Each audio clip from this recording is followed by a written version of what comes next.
The Night Worlds represent one of humanity's most enduring legacies from the dark age of technology, their origins tracing back to the great expansion that carried mankind across the galaxy during the 15th through 25th millennia. As humanity spread beyond Terra's confines, vast colonization fleets equipped with standard template construct systems sought out worlds suitable for settlement and development. Among these expeditions were those that would establish what would later become known as the Night Worlds, agricultural and mining colonies positioned along the edges of human space, chosen for their rich natural resources and favorable conditions for large-scale terraforming operations. The standard template construct technology that enabled this expansion contained comprehensive databases of human knowledge, including blueprints for everything from basic agricultural equipment to sophisticated industrial machinery. Among these designs were the templates for massive exoskeletal work units, towering mechanical constructs originally designated as agricultural and industrial support systems. These early night suits, though bearing little resemblance to the war machines they would eventually become, were designed to perform heavy labor tasks across the varied terrain of frontier worlds. Standing between 12 and 15 meters tall, these mechanical giants could clear forests, level mountains, excavate mining sites, and perform construction work that would otherwise require hundreds of human laborers. The colonists who settled these distant worlds brought with them not only the STC technology, but also the social structures and cultural frameworks of their Terran origins.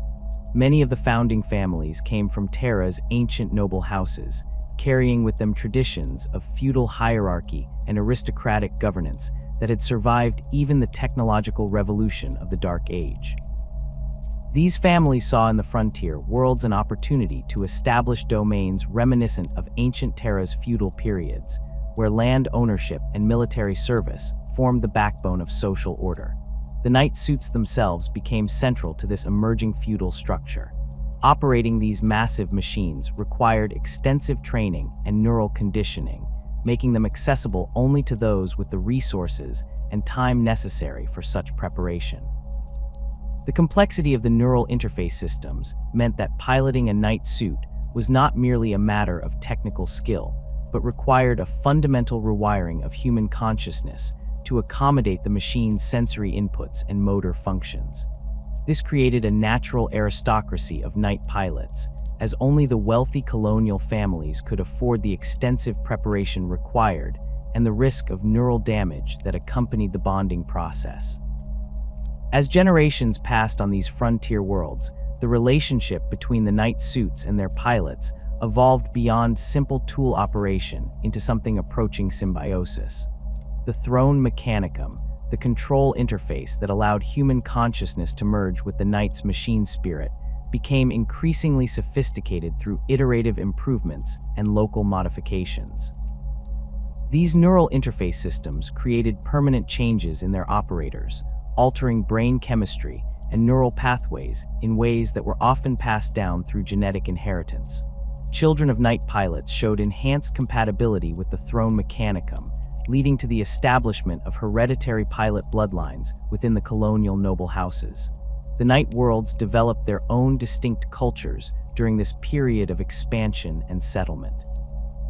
Unlike the heavily urbanized worlds of the core human territories, these frontier colonies maintained a deliberately rural character, with vast agricultural estates and mining operations spread across continental landmasses. The night suits served as both symbols of authority and practical tools of governance, allowing noble houses to maintain control over territories that might span entire continents. A single night pilot could patrol and protect areas that would otherwise require standing armies, making them invaluable for maintaining order across sparsely populated colonial territories. The feudal systems that emerged on these worlds were not mere anachronisms, but practical responses to the challenges of frontier life. The harsh environments and isolation of many night worlds demanded strong centralized leadership and clear chains of command. The noble houses that controlled the night suits naturally became the governing authorities, with lesser nobles and commoners owing fealty in exchange for protection and economic opportunity. This system proved remarkably stable and effective for managing the complex logistics of colonial development while maintaining the social cohesion necessary for survival on dangerous frontier worlds. The technology of the knight suits themselves continued to evolve throughout this period, though always within the constraints of the original STC templates. Local tech priests and engineering guilds made incremental improvements to armor plating, power systems, and weapon configurations, adapting the designs to meet the specific challenges of their worlds. Some knight worlds specialized in particular variants. Those with extensive mining operations developed suits optimized for excavation and heavy lifting, while agricultural worlds focused on variants designed for large-scale farming and forestry operations. The isolation that would prove crucial during the Age of Strife was already a defining characteristic of the knight worlds during their initial development.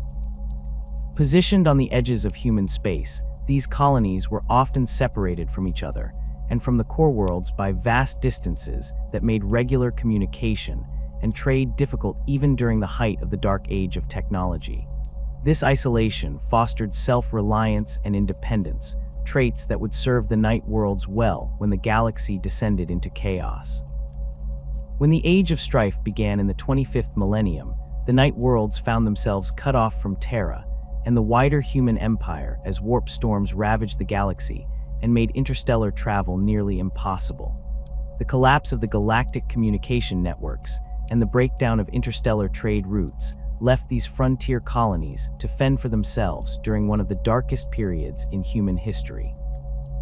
Many worlds fell to alien invasion, internal strife, or simple technological decay, but the knight worlds possessed certain advantages that enabled many of them to survive the long night that followed. The feudal social structures that had developed during the colonial period proved remarkably adaptable to the crisis conditions of the Age of Strife. The clear hierarchies and traditions of military service that characterized knight world society allowed for rapid mobilization and effective resource allocation during emergencies. When external threats emerged, whether alien raiders, human pirates, or worse, the noble houses could quickly organize defensive responses using their knight suits as the core of their military forces. The transformation of the knight suits from agricultural and industrial tools into weapons of war was neither immediate nor uniform across all knight worlds. Initially, many colonies attempted to maintain their peaceful character even as the galaxy around them descended into violence. The knight suits were pressed into defensive roles, using their industrial cutting tools and heavy lifting equipment to fight off raiders and protect settlements. However, as the Age of Strife progressed and threats became more severe, the noble houses began deliberately modifying their knight suits for combat purposes.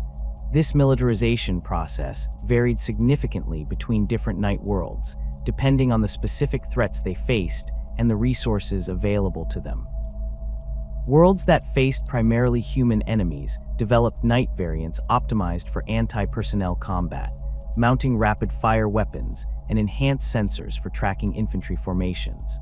Those that encountered alien threats often specialized in different directions, some developing heavy assault variants capable of engaging large alien war machines, while others focused on mobility and reconnaissance to counter fast-moving Xenos raiders. The Throne Mechanicum technology proved crucial during this transformation period. The neural interface systems that had originally been designed to help pilots manage complex industrial operations adapted readily to combat applications. The enhanced reflexes and spatial awareness that made knight pilots effective in construction and mining work translated directly into combat effectiveness. More importantly, the psychological conditioning that accompanied Throne Mechanicum bonding helped pilots cope with the stress and trauma of warfare, though this came at the cost of increasing their emotional distance from normal human concerns. As the Age of Strife wore on, the knight worlds developed increasingly sophisticated military doctrines and tactical systems. The feudal structure of their societies proved well suited to military organization, with clear chains of command and established traditions of martial honor. Young nobles were trained from childhood in the arts of war, learning not only the technical skills necessary to pilot knight suits, but also the strategic and tactical knowledge required to lead military campaigns. The isolation of the Knight worlds during this period also led to significant technological divergence. Cut off from the standardizing influence of the broader human empire, each world began developing its own variations on Knight suit technology and Throne Mechanicum systems. Some worlds discovered ways to enhance the neural bonding process, creating deeper connections between pilot and machine at the cost of increased risk to the pilot's sanity. Others developed new weapon systems or armor configurations suited to their particular environmental conditions or enemy types. The survival of the Knight worlds through the Age of Strife was not merely a matter of military might or technological sophistication. The feudal social structures that had emerged during the colonial period provided the stability and continuity necessary to maintain civilization during the long centuries of isolation. The traditions of honor, duty, and service that characterized Knight world culture helped preserve knowledge and maintain social cohesion, even when faced with seemingly insurmountable challenges. The relationship between the Knight suits and their pilots continued to evolve throughout this period, becoming increasingly central to the identity and culture of the Knight worlds. The Throne Mechanicum bonding process began to produce more profound changes in pilots, affecting not only their neural patterns, but their fundamental understanding of themselves and their place in the world. Veteran Knight pilots often reported feeling incomplete when separated from their suits, experiencing a sense of disconnection that went beyond simple familiarity with advanced technology. The emergence of the Emperor's Great Crusade in the early 31st millennium marked a turning point for the isolated Knight worlds that had endured the long night of the Age of Strife. As Imperial expeditionary fleets began their systematic expansion across the galaxy, they encountered these feudal domains scattered throughout human space, many of which had maintained their technological heritage and martial traditions despite millennia of isolation. The rediscovery process was neither uniform nor predictable, as some Knight worlds were located by chance encounters with Imperial forces, while others were specifically sought out by Adeptus Mechanicus explorator fleets following fragmentary records from the Dark Age of technology. The initial contact between Imperial forces and Knight worlds often followed a pattern of cautious observation followed by formal diplomatic overtures. Imperial commanders, whether from the Imperial Army or Space Marine legions, quickly recognized the strategic value of these worlds and their towering war machines. The sight of Knight suits in combat was unmistakable. These were not primitive human settlements that had regressed to feudal barbarism, but sophisticated military societies that had preserved advanced technology through the darkest period in human history. The distinctive silhouette of a Knight suit, standing 15 meters tall with its characteristic angular armor plating and massive weapon systems, immediately marked these worlds as significant military assets. Adeptus Mechanicus explorator missions approached the Knight worlds with particular interest, recognizing in the Throne Mechanicum technology echoes of the sacred SDC systems they sought throughout the galaxy. The tech priests who accompanied these expeditions were often astounded to discover not only functioning examples of Dark Age technology, but entire manufacturing facilities capable of producing new Knight suits. The forge temples that had developed on many Knight worlds during the Age of Strife represented a fusion of Mechanicus doctrine with local traditions, creating unique technological cultures that had evolved independently from Mars. The negotiation process between Imperial representatives and Knight world nobility required careful diplomatic handling, as these were not conquered territories, but potential allies with their own ancient traditions and legitimate claims to independence. The noble houses that ruled the Knight worlds had maintained detailed genealogical records and historical chronicles throughout the Age of Strife, providing clear documentation of their origins as legitimate human colonies. Many could trace their lineages back to the original colonial expeditions, presenting heraldic devices and family histories that predated the founding of the Imperium itself. The oaths of allegiance that emerged from these negotiations took two primary forms, reflecting the dual nature of imperial authority during the Great Crusade period. Knight houses could choose to swear fealty directly to the emperor and the Imperium of Man, becoming Imperial Knight houses with obligations to provide military service in exchange for protection and recognition of their traditional privileges. Alternatively, they could align themselves with the Adeptus Mechanicus of Mars, becoming Mechanicus Knight houses bound by the ancient treaties between Terra and the Red Planet. Houses that chose Imperial allegiance typically did so when their initial contact came through Space Marine legions or Imperial Army expeditionary forces.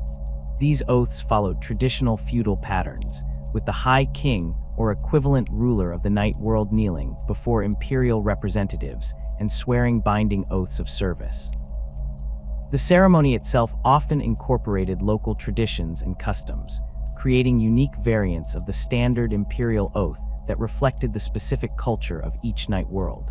The Imperial representatives, understanding the importance of honor and tradition to these feudal societies, typically allowed considerable latitude in the ceremonial aspects while ensuring the core obligations remained clear and binding.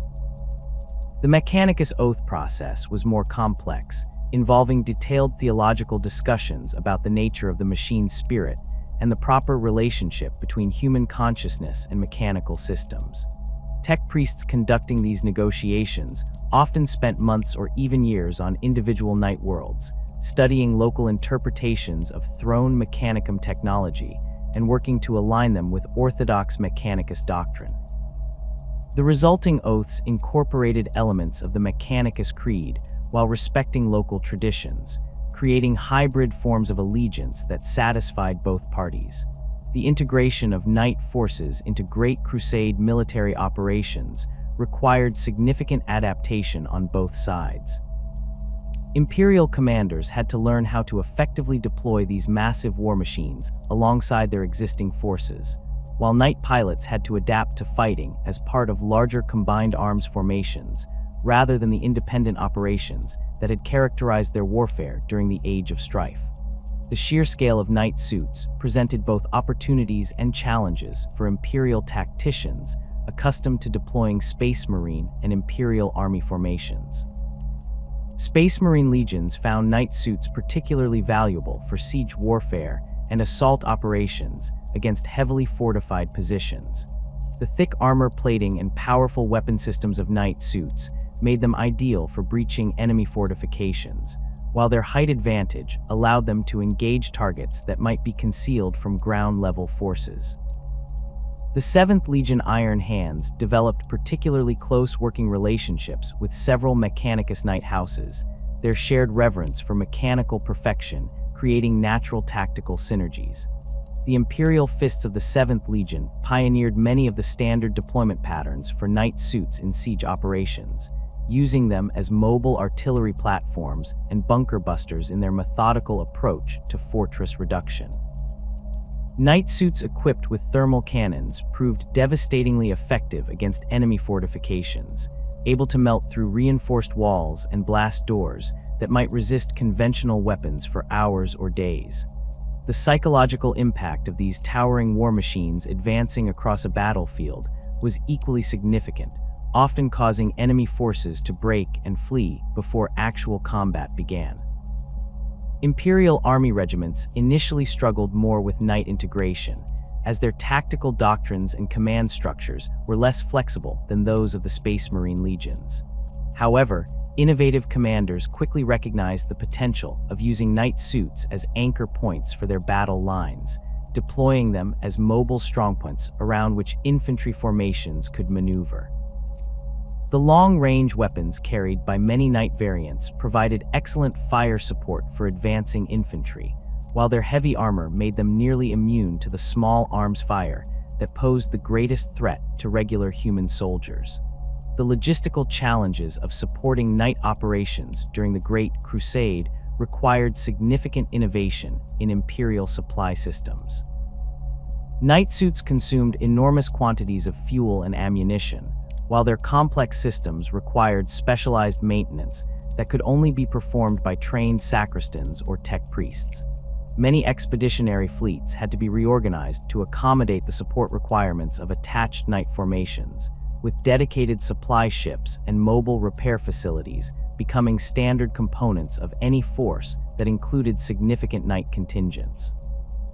House Tyrannes, one of the most ancient and prestigious of the Mechanicus knight houses, played a crucial role in the compliance of the Mazoan system, where their thermal cannons proved instrumental in breaking the resistance of techno-barbarian fortress cities that had resisted imperial diplomacy. The house's knight castellans, massive siege variants armed with twin thermal cannons and volcano lances, systematically reduced enemy strongholds while imperial army forces secured the surrounding territories.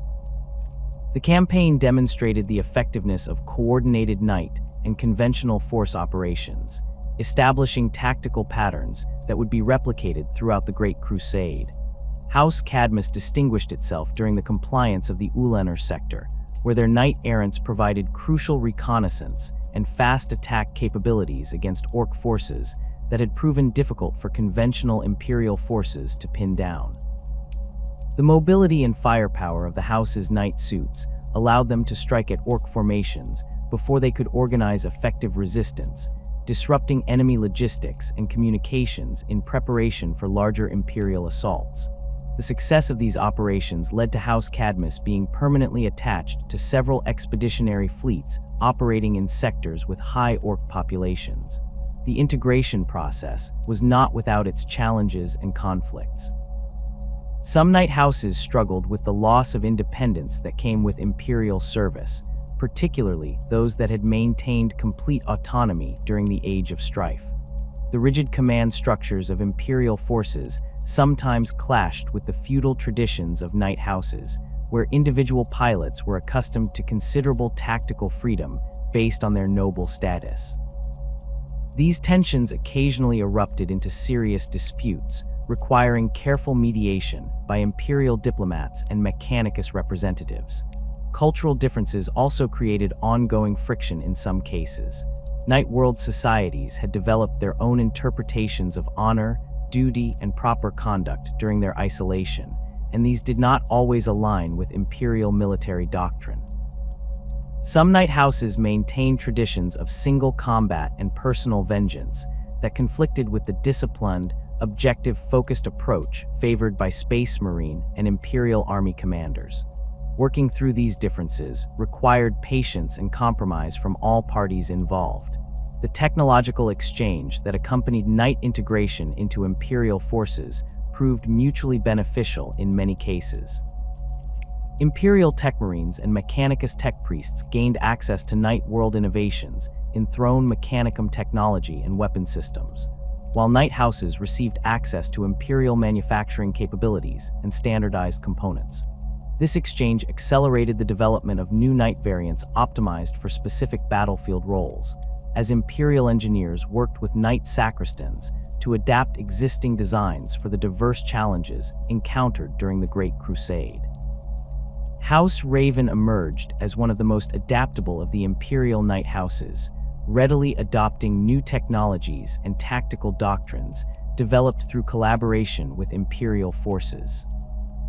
Their willingness to experiment with hybrid weapon systems and modified armor configurations made them valuable test platforms for new knight technologies, while their pilots' flexibility in adapting to different operational environments made them highly sought after by expeditionary fleet commanders facing unusual tactical challenges. The establishment of formal knight house hierarchies within the imperial military structure required careful negotiation to preserve traditional feudal relationships while ensuring effective command and control. Many knight houses retained their internal organization and customs while accepting external operational authority from imperial commanders. This dual loyalty system worked effectively in most cases, though it occasionally created confusion during complex operations involving multiple knight houses with different allegiance structures. The outbreak of the Horus Heresy in the early 31st millennium shattered the unity that had defined the Great Crusade, and nowhere was this division more painful than among the knight houses that had sworn their ancient oaths to the Imperium and Mechanicus. The rebellion that began with Warmaster Horus's corruption on Davin created fault lines that ran through every institution of imperial power, But for the Knight houses, the crisis struck at the very heart of their feudal honor system. These noble warriors, who had built their entire culture around concepts of loyalty, duty, and sacred oaths, found themselves forced to choose between competing claims to legitimacy as the galaxy descended into civil war. The initial stages of the heresy created confusion and uncertainty among knight houses that had maintained relatively isolated positions throughout the Great Crusade. Many houses learned of the rebellion through fragmentary astropathic communications or reports from passing imperial vessels, making it difficult to determine the true scope of the conflict or the legitimacy of competing claims. Some houses received direct orders from Space Marine legions they had served alongside, while others found themselves contacted by Mechanicus representatives claiming authority from Mars. The feudal nature of knight society, with its emphasis on personal relationships and sworn oaths, made these competing loyalties particularly difficult to resolve. House Divine of Malech exemplified the tragic divisions that would characterize the heresy period among knight houses. This ancient house had maintained close ties with the Luna Wolves Legion during the Great Crusade, fighting alongside Horus himself in numerous campaigns across the galaxy. When news of the War Master's rebellion reached Malech, the house found itself torn between their personal loyalty to Horus, whom they had served with distinction for decades, and their formal oaths to the Emperor. The house's ruling council spent weeks in heated debate, with different factions arguing for various courses of action based on their interpretation of honor and duty. The decision-making process within House Divine revealed the complex factors that influenced knight house allegiances during the heresy. Younger pilots who had fought recently alongside the Sons of Horus argued that their personal bonds of brotherhood with the Legion superseded abstract loyalty to a distant emperor. Older nobles who remembered the original oaths sworn during the Great Crusade maintained that their primary obligation remained to Terra and the imperial throne. The house's sacristans and tech adepts added another layer of complexity, as many had developed close working relationships with Mechanicus representatives who were themselves divided in their loyalties. The influence of existing relationships with traitor legions proved decisive for many knight houses that ultimately joined the rebellion. House Krast had served extensively with the Iron Warriors during siege operations throughout the Great Crusade, developing tactical doctrines and equipment modifications specifically designed to complement the Legion's methodical approach to fortress warfare.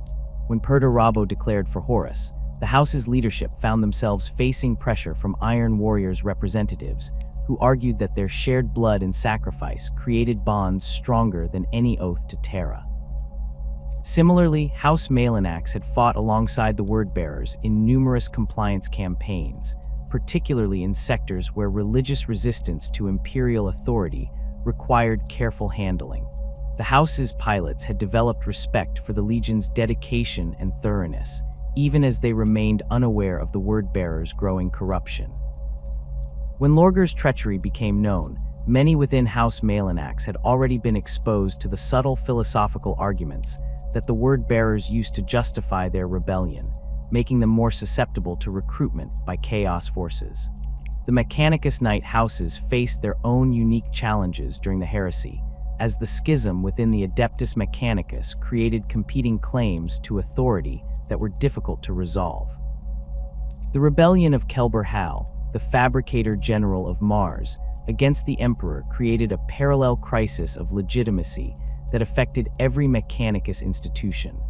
Houses that had sworn their oaths to Mars found themselves receiving contradictory orders from different Mechanicus factions, each claiming to represent the true will of the Omnissiah. House Tyrannes, despite its ancient prestige and close ties to Mars, experienced significant internal division as different members of the house's ruling council interpreted their obligations differently. Some argued that their primary loyalty lay with the institution of Mars itself, regardless of who claimed leadership, while others maintained that the Fabricator General's rebellion invalidated any obligations to follow Mechanicus authority. The house's tech adepts and sacristans were particularly conflicted, as many had received their training directly from Martian forges and felt personal loyalty to specific tech priests who had joined Kelber Hal's rebellion. The corruption of Forge World Lucius presented another pathway for Knight House betrayal, as houses that had developed close ties with the Forge found themselves gradually exposed to the techno-heretical practices that had taken root there. House Maccabeus had maintained a centuries-long relationship with Lucius, regularly sending their knight suits there for major overhauls and upgrades. The house's pilots began reporting strange sensations during neural interface connections, describing whispers and visions that seemed to emanate from their Throne Mechanicum systems. These experiences, initially dismissed as stress-related hallucinations, were actually early signs of the demonic corruption that had infiltrated Lucius's manufacturing processes. The gradual nature of this corruption made it particularly insidious, as House Maccabeus pilots found their combat effectiveness actually improving as the tainted machine spirits began influencing their actions. The enhanced reflexes and tactical awareness provided by the corrupted systems created a feedback loop that encouraged deeper integration with the tainted technology. By the time the House's leadership recognized the true nature of the changes affecting their pilots, many had already passed beyond the point where they could resist the corruption's influence.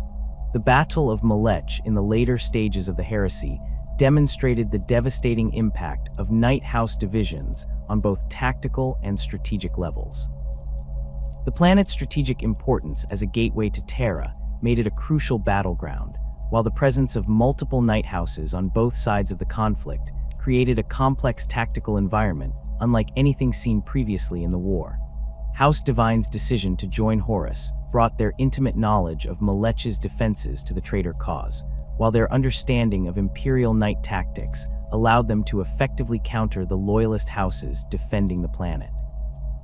The fighting on Malech's surface showcased the evolution of Knight warfare during the heresy period, as both sides had adapted their tactics and equipment based on years of civil war experience.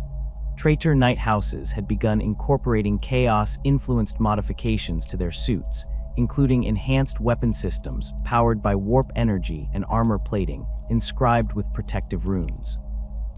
These modifications often came at the cost of pilot sanity and long-term reliability, but they provided significant short-term advantages in combat effectiveness. House Divine's Knight Castellans had been modified with additional armor plating and upgraded thermal cannon systems that drew power directly from warp conduits, allowing them to maintain sustained fire rates that would have been impossible with conventional power systems. The psychological impact on Loyalist forces was considerable, as the familiar silhouette of Imperial Knight suits now advanced under banners bearing the Eye of Horus and other traitor symbols. The sight of these corrupted war machines, their armor plates bearing fresh battle damage and chaos iconography, created confusion and demoralization among Imperial defenders who had expected to face only human enemies. The Loyalist Knight houses defending Malech had their own adaptations, including enhanced communication systems that allowed for better coordination with Imperial Army and Space Marine forces. House Cadmus had developed new tactical formations specifically designed to counter corrupted Knight suits, using their superior mobility to outmaneuver the heavier traitor units while coordinating with Imperial artillery to concentrate fire on individual targets. These tactics proved effective against conventional traitor forces, but struggled against the unpredictable capabilities of chaos-enhanced Knight suits. The Siege of Terra itself represented the culmination of Knight House division during the heresy, as the final battle for the Imperial Palace saw Knight suits fighting on both sides of the walls. The traitor forces included several corrupted Knight houses that had fully embraced chaos worship, their suits now bearing obvious signs of demonic possession and warp-tainted modifications. These units served as both heavy assault troops and symbols of the rebellion's power, their towering forms visible across the battlefield as they advanced through the ruins of the imperial capital. House Divine's participation in the siege demonstrated how far some Knight houses had fallen from their original ideals of honor and duty. Their Knight suits, now bearing the 8-pointed star of chaos and other blasphemous symbols, fought with a savagery that horrified even veteran space marines. The corruption had progressed to the point where the boundary between pilot and machine spirit had become blurred, creating hybrid entities that combined human consciousness with demonic intelligence in ways that violated every principle of the Throne Mechanicum's original design. The loyalist knight houses defending Terra faced the psychological challenge of fighting against opponents who bore the same heraldry and traditions they had once shared. House Tyranni's pilots reported difficulty targeting enemy knight suits that bore familiar color schemes and battle honors, even when those suits had been obviously corrupted by chaos influence. This hesitation, born of centuries of shared tradition and mutual respect, created tactical disadvantages that traitor forces were quick to exploit. The aftermath of the heresy left the surviving knight houses facing a crisis of legitimacy and trust that would reshape their relationship with imperial authority for millennia to come. The betrayal of so many houses during the Civil War had demonstrated the vulnerability of the feudal oath system to external manipulation and corruption. Imperial authorities, led by the newly formed High Lords of Terra, began implementing new protocols designed to prevent future large-scale knight house betrayals while preserving the essential character of these ancient warrior societies. The establishment of the Officio Sabbatorum represented one of the most significant changes to knight house governance in the post-heresy period. This new imperial institution was granted authority to monitor knight house activities and investigate any signs of potential disloyalty or corruption. Sabbatorum agents, often recruited from loyal knight houses themselves, were embedded within house hierarchies as observers and advisors, creating a parallel structure of imperial oversight that supplemented traditional feudal authority. The new protocols also included mandatory rotation of knight house assignments, preventing the development of the close personal relationships with Space Marine chapters or Imperial Guard regiments that had facilitated many heresy-era betrayals. Houses were required to serve with different imperial forces on a regular basis, ensuring that their primary loyalty remained to the Imperium as a whole rather than to specific military units or commanders. The purification rituals that became standard practice for all knight suits following the heresy reflected the deep concern about chaos corruption that had affected so many traitor houses. These ceremonies, conducted by specially trained tech priests and ecclesiarchy representatives, involved detailed examination of Throne Mechanicum systems and machine spirits to detect any signs of warp taint or demonic influence. The rituals were time-consuming and expensive, but they were deemed necessary to prevent the kind of gradual corruption that had claimed houses like Maccabeus. The Throne Mechanicum stands as one of humanity's most sophisticated achievements in neural interface technology, representing a fusion of Dark Age scientific knowledge with the mystical understanding of machine consciousness that would later become central to Mechanicus doctrine. These ancient control systems, built into the heart of every knight suit, create a direct neural pathway between human pilot and mechanical construct that transcends simple technological interaction. The interface consists of hundreds of microscopic neural probes that penetrate the pilot's spinal column and cerebral cortex, creating permanent pathways that allow human consciousness to merge temporarily with the knight's machine spirit during operation. The physical components of the Throne Mechanicum appear deceptively simple to untrained observers: a heavily armored chair surrounded by banks of cogitators and neural interface equipment, connected to the knight's primary systems through thick bundles of fiber optic cables and neural conduits. However, the true complexity lies in the quantum-level interactions between organic neural tissue and artificial consciousness matrices that occur during the bonding process. Each Throne Mechanicum contains sophisticated biomechanical processors that translate human thought patterns into machine commands, while simultaneously feeding sensory data from the knight systems directly into the pilot's nervous system. The initial bonding process between a noble pilot and their designated knight suit requires months of careful preparation and conditioning. Young nobles begin their training as early as age 12, undergoing gradual exposure to simplified neural interfaces that prepare their developing nervous systems for the eventual full connection. These preparatory systems, known as training thrones, use limited neural probe arrays to familiarize candidates with the sensation of machine consciousness, without risking the permanent neurological changes that accompany full Throne Mechanicum bonding. During the early stages of training, candidates experience mild disorientation and sensory confusion as their brains learn to process the unfamiliar data streams from mechanical sensors. The Knights' visual systems provide input that differs significantly from human sight, incorporating thermal imaging, electromagnetic spectrum analysis, and targeting data overlays that must be consciously interpreted. Similarly, the Knights' auditory sensors detect sound frequencies and patterns beyond human hearing range, requiring pilots to develop new cognitive frameworks for processing this enhanced sensory information. The most challenging aspect of initial bonding involves learning to control the Knight's massive physical form through neural impulses rather than direct muscular action. Human pilots must overcome deeply ingrained kinesthetic responses developed through a lifetime of controlling their own bodies, replacing these instincts with new neural pathways that translate intended movements into commands for hydraulic actuators and servo motors. This process often takes years to master completely, with many pilots reporting phantom sensations and movement difficulties when disconnected from their Knight suits even after successful bonding. The machine spirit that inhabits each Knight suit represents far more than simple artificial intelligence or programmed responses. These entities possess distinct personalities and behavioral patterns that have developed over centuries or millennia of operation, shaped by the experiences and personalities of previous pilots who have bonded with the same Throne Mechanicum system.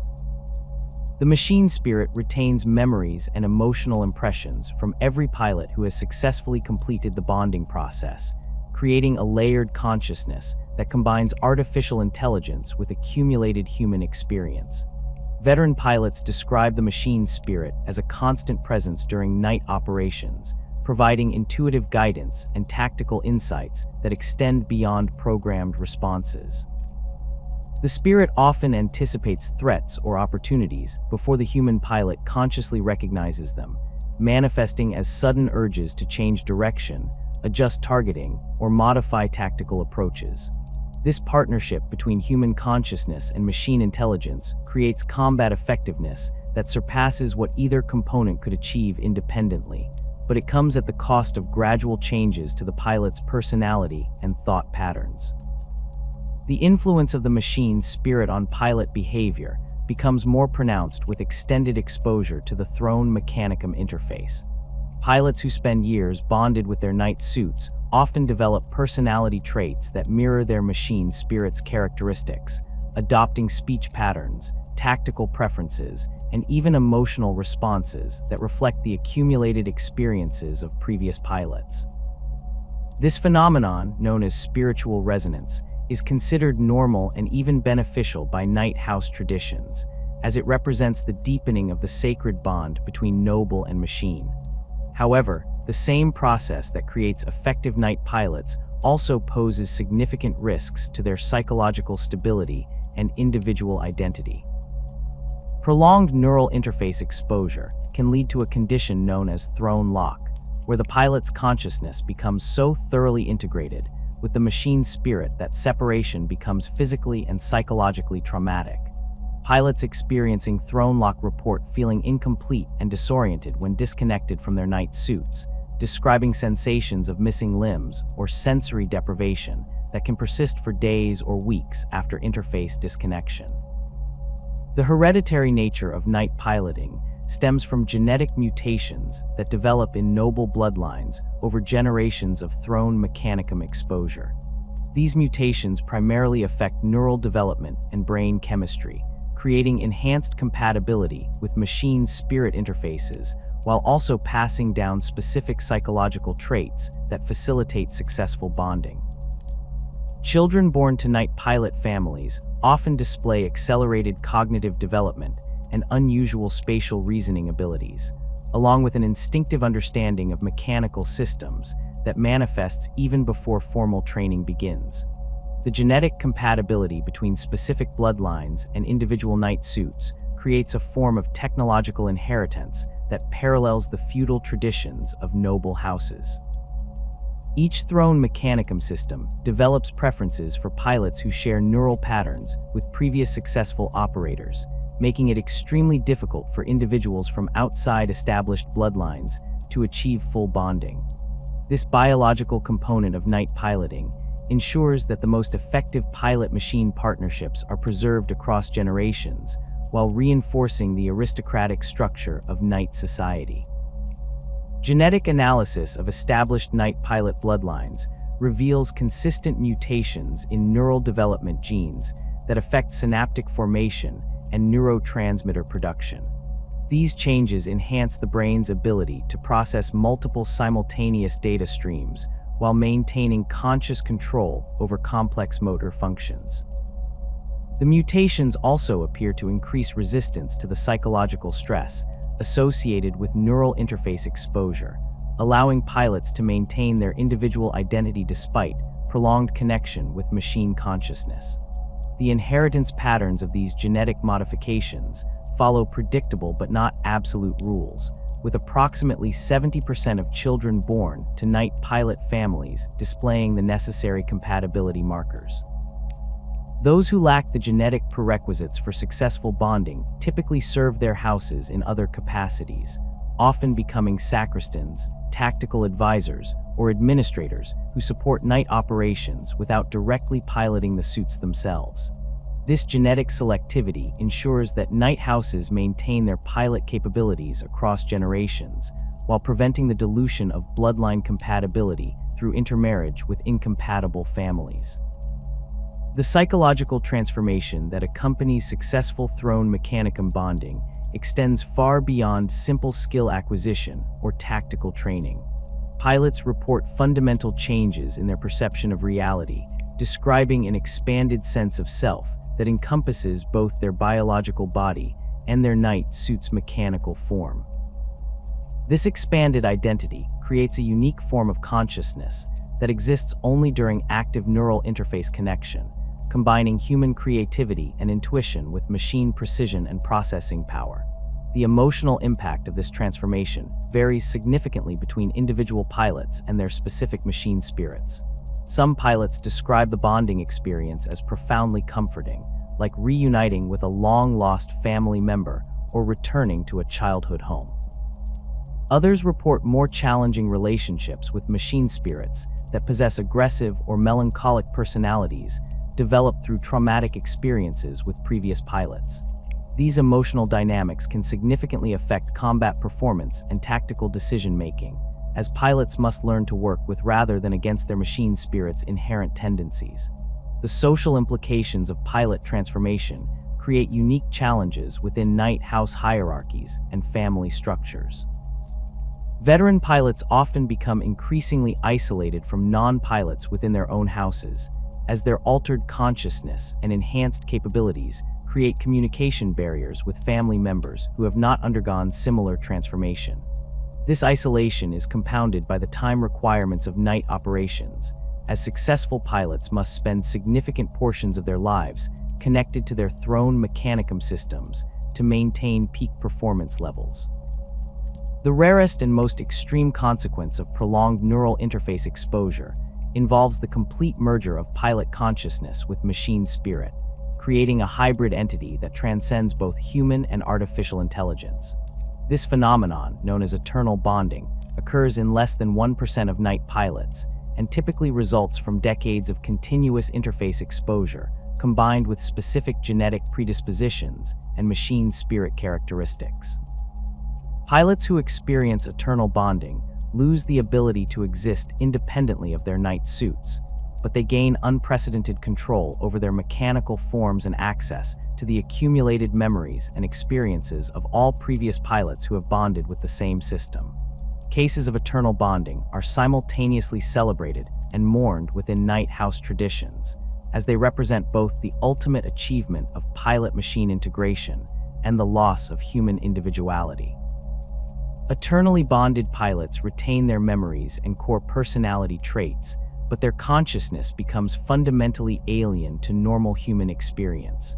They communicate through their knights' external speakers rather than their biological voices, and perceive the world primarily through mechanical sensors rather than organic senses.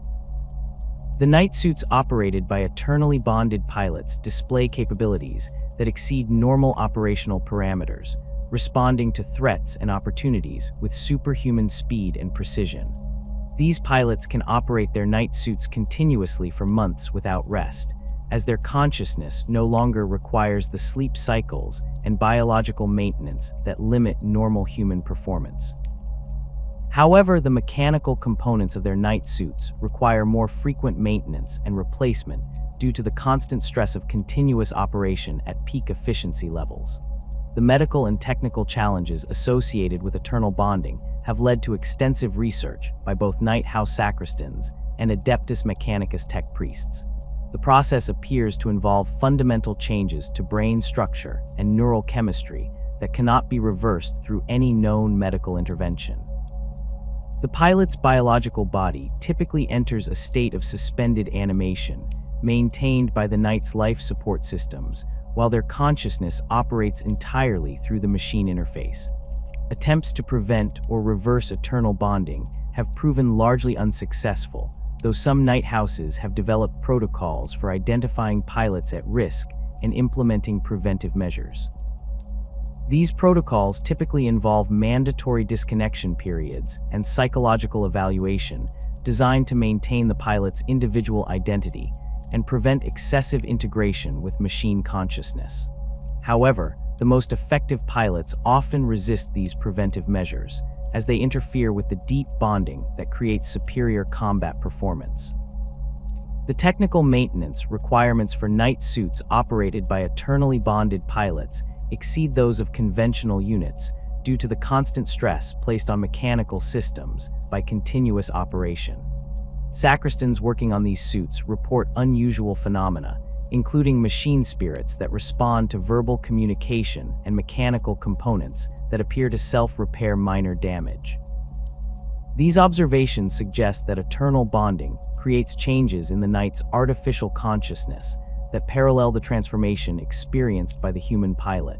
The strategic value of eternally bonded pilots makes them precious assets for their knight houses, despite the personal cost of the transformation. These pilots possess institutional memory spanning centuries and tactical expertise that cannot be replicated through normal training methods.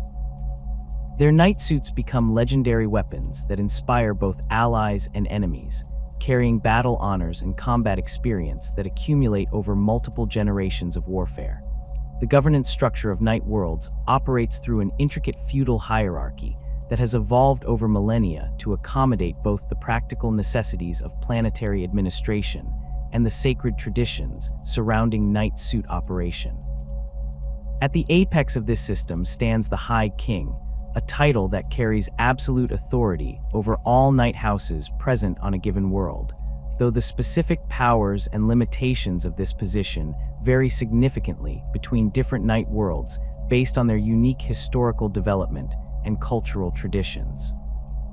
The High King typically emerges from the most powerful and prestigious knight house on the world, chosen through a combination of hereditary succession, martial prowess, and political maneuvering that reflects the complex interplay of honor, tradition, and practical necessity that characterizes knight society. This position requires not only exceptional skill as a knight pilot, but also the diplomatic acumen necessary to manage relationships between competing noble houses, while maintaining the delicate balance of power that prevents internal conflict from destabilizing the entire world's governance structure. Beneath the High King, the hierarchy branches into several distinct levels of noble authority, each with specific responsibilities and privileges that have been codified through centuries of tradition and legal precedent. The barons represent the ruling families of individual knight houses, holding hereditary authority over their house's territories, knight suits, and sworn retainers. These positions carry enormous responsibility, as barons must manage everything from agricultural production and mining operations to military deployment and diplomatic relations with other houses and external imperial authorities. The baron's authority extends over vast territorial holdings that often span entire continents, reflecting the low population density and rural character that defines most knight worlds. These domains typically include agricultural estates worked by bonded peasants, mining facilities that extract resources necessary for knight maintenance and planetary trade, and industrial complexes that produce equipment and supplies for the house's military operations. The baron's residence, known as a keep or fortress palace, serves as both administrative center and defensive stronghold, designed to withstand siege warfare while projecting the house's power and prestige across their territorial holdings. The selection process for new barons involves complex considerations of bloodline compatibility, pilot capability, and political alliances that must be carefully balanced to maintain house stability and effectiveness. Primogeniture remains the most common succession method, but many houses maintain provisions for passing authority to younger siblings or collateral relatives if the primary heir proves unsuitable for knight piloting or demonstrates insufficient leadership capability. These succession disputes can create lasting tensions within houses and occasionally escalate into formal challenges that must be resolved through ritual combat or complex negotiations involving multiple houses. The seneschal position represents the highest administrative authority within individual knight houses, typically filled by a senior family member who possesses the organizational skills necessary to manage the house's complex logistical and economic operations. Unlike barons, who must divide their attention between piloting duties and administrative responsibilities, seneschals focus exclusively on the practical aspects of house governance, including resource allocation, personnel management, and coordination with other houses and imperial authorities. Seneschals often come from cadet branches of the ruling family or from trusted retainer families that have served the house for generations, bringing both personal loyalty and institutional knowledge to their positions. Their responsibilities include managing the house's extensive agricultural and industrial operations, coordinating maintenance schedules for knight suits and support equipment, and handling the complex diplomatic protocols that govern inter-house relationships. The most effective seneschals develop expertise in multiple areas, from agricultural science and industrial engineering to military logistics and political negotiation.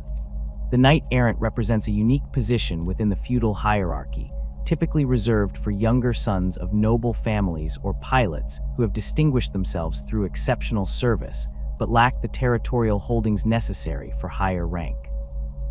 These individuals operate with considerable autonomy, often serving as diplomatic envoys, reconnaissance specialists, or troubleshooters who can address problems requiring both martial skill and political sensitivity. Knight-errants frequently pilot the most advanced or specialized knight variants, as their independent operations require equipment capable of handling diverse tactical situations. The freedom associated with knight-errant status comes with corresponding isolation and uncertainty, as these pilots lack the territorial base and retainer support that provides security for higher-ranking nobles. Many knight-errants spend years traveling between different houses or serving with imperial forces, developing skills and relationships that may eventually lead to advancement within their own house or adoption into other noble families. This mobility makes knight-errants valuable sources of information and diplomatic communication between houses that might otherwise have limited contact. The governance of knight world populations requires careful management of the feudal obligations that bind commoners to their noble houses while maintaining the agricultural and industrial productivity necessary to support knight operations. The vast majority of knight world inhabitants live as bonded peasants or industrial workers, tied to specific estates or facilities through hereditary obligations that provide security and protection in exchange for labor and loyalty. These relationships follow patterns established during the original colonial period, modified over millennia to accommodate local conditions and cultural development.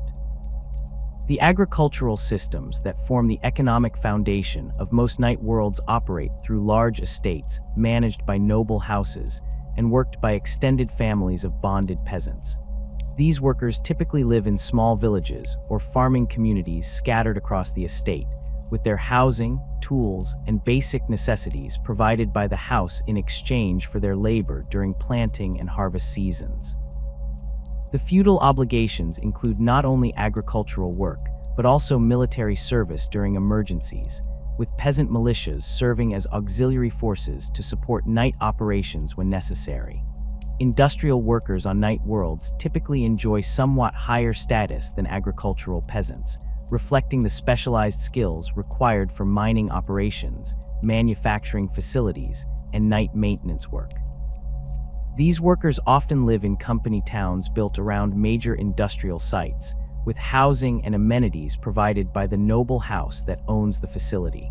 The most skilled workers, particularly those involved in knight maintenance and repair, may achieve semi-independent status within the house hierarchy, earning privileges and protections that approach those of minor retainers.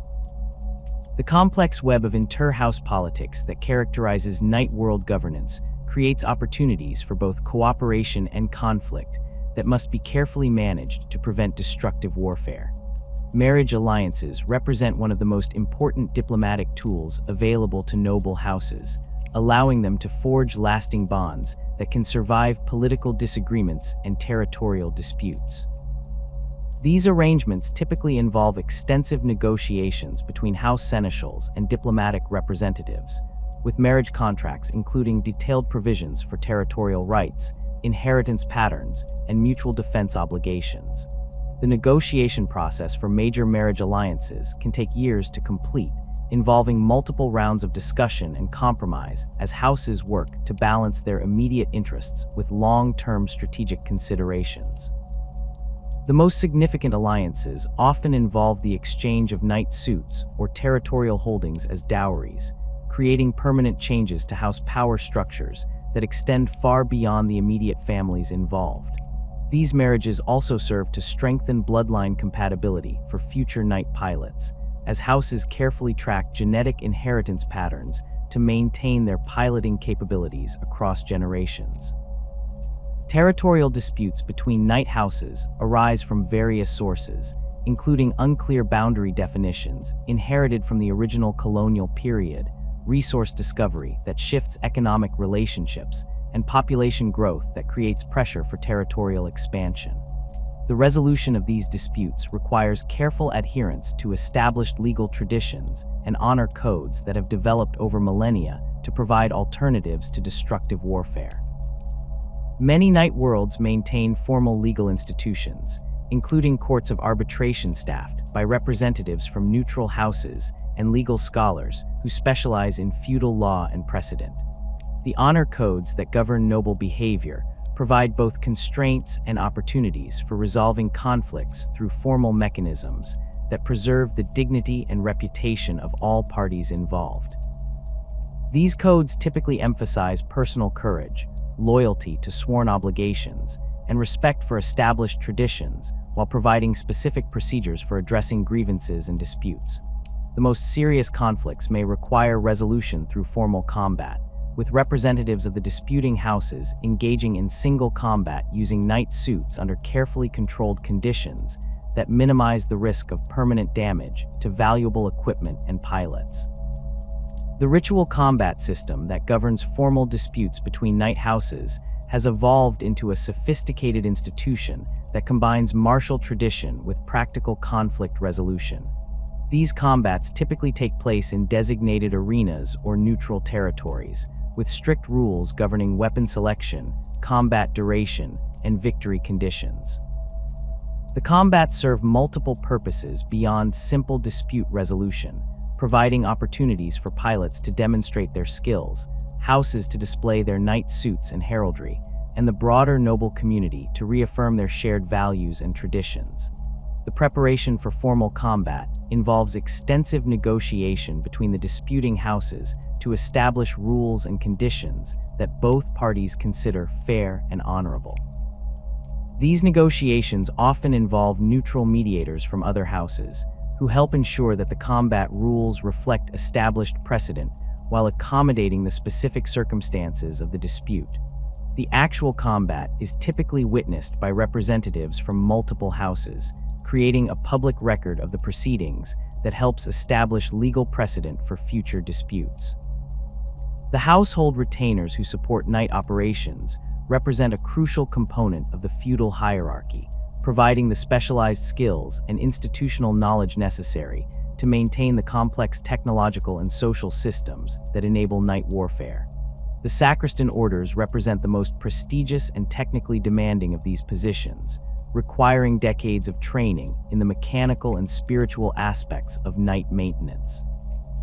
These individuals combine the technical expertise of imperial tech priests with the cultural knowledge and loyalty of traditional house retainers, creating a unique class of specialists who bridge the gap between noble pilots and common workers. The training process for sacristans begins in childhood, with candidates selected from families that have served specific knight houses for generations. These individuals undergo extensive education in mechanical engineering, material science, and the mystical aspects of machine spirit communion that enable them to maintain and repair knight suits effectively. The most senior sacristans develop almost supernatural understanding of their assigned knight suits, able to diagnose problems and predict maintenance needs through subtle changes in mechanical behavior and machine spirit temperament. The relationship between sacristans and knight pilots often develops into deep personal bonds that parallel the connection between pilot and machine spirit. Experienced sacristans learn to recognize the specific behavioral patterns and preferences of individual pilots, adjusting maintenance schedules and equipment configurations to optimize performance for particular fighting styles and tactical approaches. This personalized approach to knight maintenance creates significant advantages in combat effectiveness, while reinforcing the feudal bonds that tie retainers to their noble houses. Bondsmen represent another important category of house retainers, typically drawn from families that have served specific noble houses for multiple generations. These individuals handle various administrative and support functions that enable knight operations, including logistics coordination, communication management, and liaison work with other houses and imperial authorities.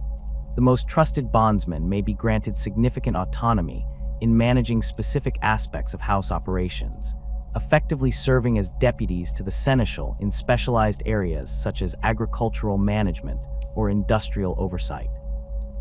The advancement opportunities available to talented retainers provide incentives for exceptional service while maintaining the social stability that characterizes knight world society. Outstanding sacristans may be granted minor noble status within their house, gaining access to improved living conditions and expanded responsibilities that approach those of cadet family members. Similarly, exceptional bondsmen may be granted territorial holdings or administrative positions that provide substantial independence while maintaining their fundamental loyalty to the house that elevated them. The military aspects of retainer service become particularly important during conflicts that require large-scale mobilization of house resources. Sacristans and bondsmen often serve as officers and specialists within peasant militias, providing leadership and technical expertise that enables these auxiliary forces to operate effectively alongside knight suits. The most experienced retainers may be granted authority to command entire military formations, coordinating complex operations that involve multiple knight suits and supporting forces across extended campaign periods. The economic relationships that bind retainers to their noble houses create mutual dependencies that strengthen the overall stability of knight world society.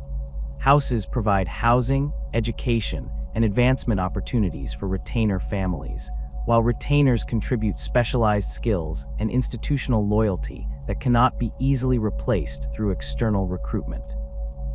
These relationships often persist across multiple generations, creating extended networks of personal and professional connections that enhance house effectiveness while providing security and continuity for retainer families. The classification system that governs Imperial Knight variants reflects both the practical necessities of warfare and the ancient traditions that have shaped knight development over millennia. The Questoris class knights represent the backbone of most knight houses, standing approximately 15 meters tall and mounting weapon systems that can engage targets across the full spectrum of battlefield threats. These medium-sized war machines embody the perfect balance between mobility, firepower, and armor protection that has made them the standard against which all other knight variants are measured. The Knight Paladin serves as the archetypal Questoris class design, mounting a rapid-fire battle cannon as its primary armament alongside a multi-barreled Reaper chainsword for close combat engagements. The battle cannon utilizes a sophisticated autoloader system that allows sustained fire rates of up to 12 rounds per minute, with each high-explosive shell capable of penetrating reinforced bunkers or destroying light vehicles with a single hit. The weapon's advanced targeting systems incorporate predictive algorithms that calculate target movement and environmental factors, enabling accurate engagement of fast-moving enemies at ranges exceeding 4 kilometers. The Reaper chainsword represents one of the most iconic close combat weapons in the Imperial arsenal, featuring adamantine teeth powered by high-torque motors that can slice through tank armor with devastating efficiency. The weapon's length of 8 meters and molecular-edged cutting surfaces make it capable of engaging multiple infantry formations simultaneously or carving through enemy fortifications that might resist conventional explosives.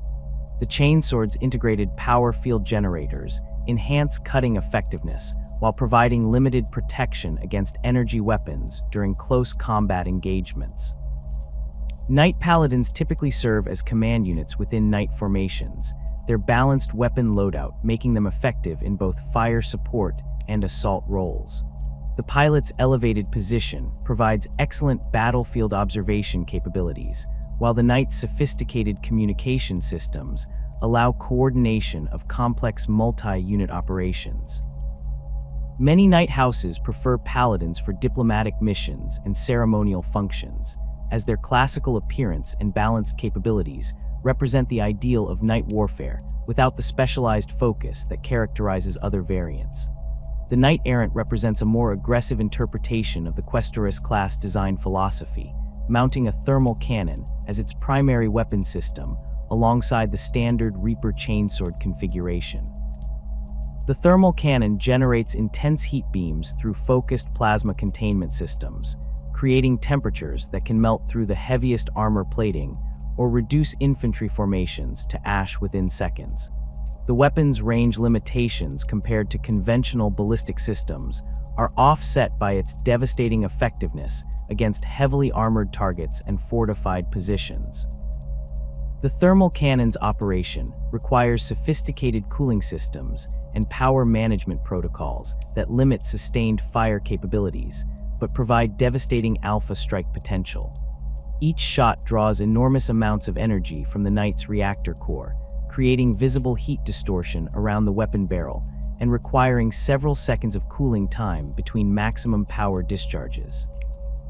However, the weapon can operate in reduced power modes for extended periods, providing continuous fire support against lighter targets while maintaining the capability for full power shots when facing serious threats. Knight Errants often serve as breakthrough specialists within knight formations, using their thermal cannons to create gaps in enemy lines that other units can exploit. The psychological impact of thermal cannon fire proves as valuable as its physical effects, as enemy forces witnessing the complete destruction of armored vehicles or fortified positions often break and flee rather than face similar annihilation. This makes Knight Errants particularly effective in siege operations and urban warfare scenarios, where enemy morale plays a crucial role in determining battle outcomes. The Knight Warden represents a relatively recent addition to the Questoris class family, developed in response to the increasing prevalence of swarm tactics employed by various xenospecies and heretical forces. The Warden mounts an Avenger Gatling cannon as its primary weapon, capable of firing over 3,000 rounds per minute of mass reactive ammunition designed to shred infantry formations and light vehicles. The weapon's 6 rotating barrels and advanced ammunition feed systems enable sustained fire for extended periods without overheating or jamming issues that plague simpler rapid-fire weapons. The Avenger Gatling cannon's ammunition storage systems occupy significant internal space within the Knight's torso, limiting the pilot compartment size and reducing some secondary systems to accommodate the massive ammunition feeds required for sustained operation. However, the weapon's effectiveness against infantry-heavy enemy forces makes this trade-off worthwhile in many tactical situations. The cannon can cycle through different ammunition types during combat, switching from anti-personnel rounds to armor-piercing variants or specialized ammunition designed for specific enemy types. Night Wardens excel in defensive operations and urban warfare scenarios, where enemy forces attempt to overwhelm Knight formations through numerical superiority rather than direct confrontation. The Gatling cannon's wide area of effect and high rate of fire make it nearly impossible for infantry forces to approach within effective range of anti-armor weapons, while the weapon's precision targeting systems allow selective engagement of specific threats within larger enemy formations. Many Knight houses deploy Wardens as anchor points for defensive lines, using their sustained firepower to channel enemy attacks into predetermined killing zones. The Knight Gallant represents the most aggressive variant within the Questoris class family, mounting dual Reaper chainswords and focusing entirely on close combat effectiveness. This configuration sacrifices all ranged firepower beyond basic defensive systems in favor of maximum melee combat capability, creating a Knight variant specifically designed for breakthrough assaults and enemy formation disruption. The dual chainsword configuration requires extensive pilot training and enhanced neural interface systems to coordinate the complex movements necessary for effective dual weapon combat. The Gallant's armor configuration emphasizes frontal protection and mobility over balanced defense, with additional plating around the torso and limbs designed to absorb incoming fire during the charge phase of combat operations. The Knight's enhanced leg actuators and power systems provide superior acceleration and maneuverability compared to other Questoris variants, enabling rapid closure with enemy forces across difficult terrain. The psychological impact of a charging Knight Gallant often proves as devastating as its physical combat capabilities, as few enemy forces maintain cohesion when faced with a 15-meter war machine bearing down on them with active chainswords. Knight Gallants require careful tactical deployment to maximize their effectiveness, while minimizing exposure to concentrated enemy fire during their approach. Many successful Gallant operations involve coordination with other Knight variants that provide covering fire and target suppression, while the Gallant closes distance. The variant's lack of ranged weapons makes it vulnerable to enemy forces that can maintain distance, but its devastating close combat capabilities make it unmatched in urban warfare and assault operations where engagement ranges remain short. The Armiger-class Knights represent a significant departure from traditional Knight design philosophy, standing only half the height of Questoris-class units while maintaining sophisticated weapon systems and advanced mobility capabilities. These smaller war machines serve primarily as reconnaissance units and fire support platforms, operating in coordinated squadrons that can cover vast areas of terrain while providing early warning and harassment capabilities for larger Knight formations. The Armiger's reduced size and weight enable deployment in terrain that would be inaccessible to larger Knight variants, while maintaining the technological sophistication that distinguishes Knight warfare from conventional armored operations. The Armiger Warglaive mounts a thermal spear as its primary weapon system, combining the penetrating power of a thermal cannon with the reach and versatility of a close combat weapon. The thermal spear's integrated power systems generate focused heat beams for ranged engagement, while maintaining the structural integrity necessary for melee combat operations. This dual-purpose design makes the Warglaive exceptionally versatile in tactical situations that require rapid transitions between ranged and close combat engagements. The thermal spear's operation requires sophisticated power management systems that draw energy from the armature's compact reactor core through high-efficiency conduits integrated into the weapon's structure. The weapon can operate in multiple power modes, from low-intensity continuous fire suitable for infantry suppression to maximum power shots capable of penetrating heavy armor plating. The spear's melee combat capabilities include both thrusting attacks that can pierce enemy armor and sweeping strikes that can engage multiple targets simultaneously. Armiger warglaves typically operate in squadrons of 3 to 6 units, using their superior mobility to conduct reconnaissance missions and harassment operations against enemy forces. Their small size and advanced sensor systems make them excellent scouts for larger knight formations, providing early warning of enemy movements while remaining difficult to detect and engage. The warglave's combination of speed and firepower makes it particularly effective against enemy reconnaissance units and light vehicles that might otherwise evade engagement by larger knight variants. The Armiger Helverin represents a fire support variant of the Armiger chassis, mounting twin autocannons designed for sustained engagement of medium armored targets at extended ranges.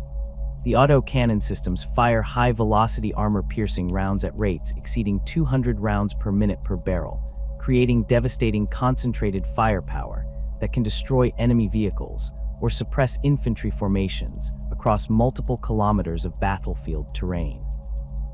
The weapon's advanced targeting systems incorporate predictive algorithms and environmental compensation that enable accurate fire even while the armiger is moving at high speed.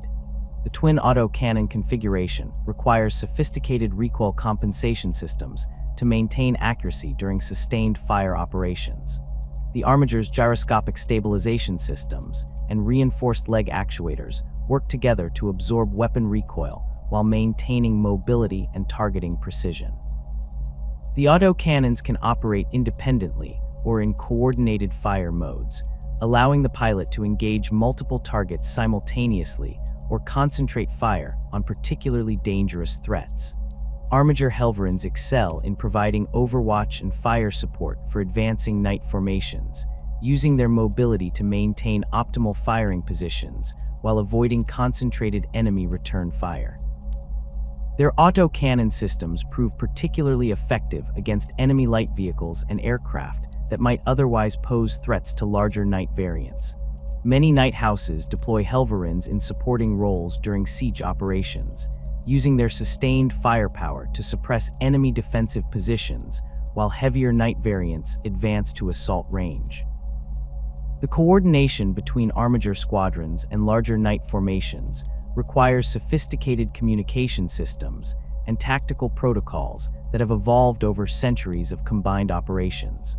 Armiger pilots typically receive extensive training in reconnaissance techniques and battlefield intelligence gathering, enabling them to serve as the eyes and ears of knight formations operating across vast territorial areas.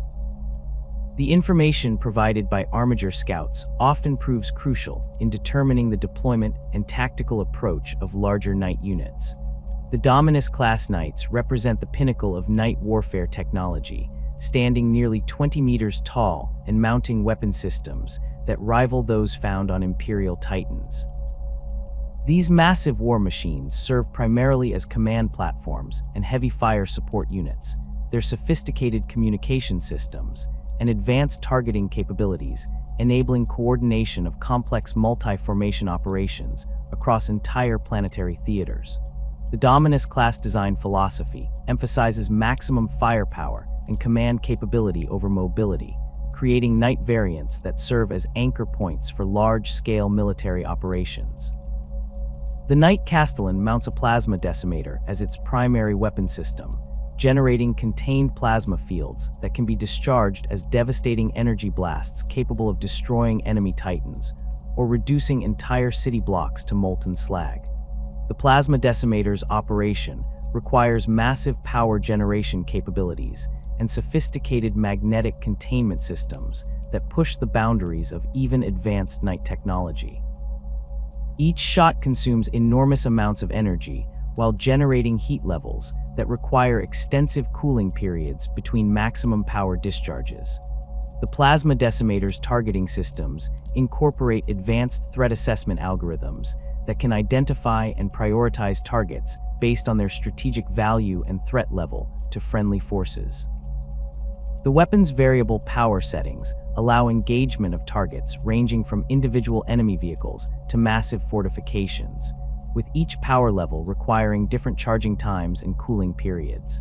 The psychological impact of plasma decimator fire often exceeds its physical effects, as enemy forces witnessing the complete annihilation of heavily fortified positions frequently lose cohesion and retreat rather than face similar destruction. Knight castellans typically serve as command units for large knight formations, their elevated position and advanced communication systems providing excellent battlefield observation and coordination capabilities. The castellan's sophisticated sensor arrays can track hundreds of individual targets simultaneously while maintaining communication links with Imperial forces across entire planetary surfaces. Many knight houses reserve castellan deployment for the most critical operations, as these massive war machines represent enormous investments in resources and pilot training. The Knight Valiant represents an assault variant of the Dominus class design, mounting a conflagration cannon designed for close-range devastation and area denial operations. The conflagration cannon generates streams of superheated promethium that can maintain temperatures exceeding 2,000 degrees Celsius across areas spanning several city blocks. The weapon's area effect capabilities make it devastatingly effective against infantry formations and lightly armored vehicles, while creating persistent fire zones that deny terrain to enemy forces for extended periods.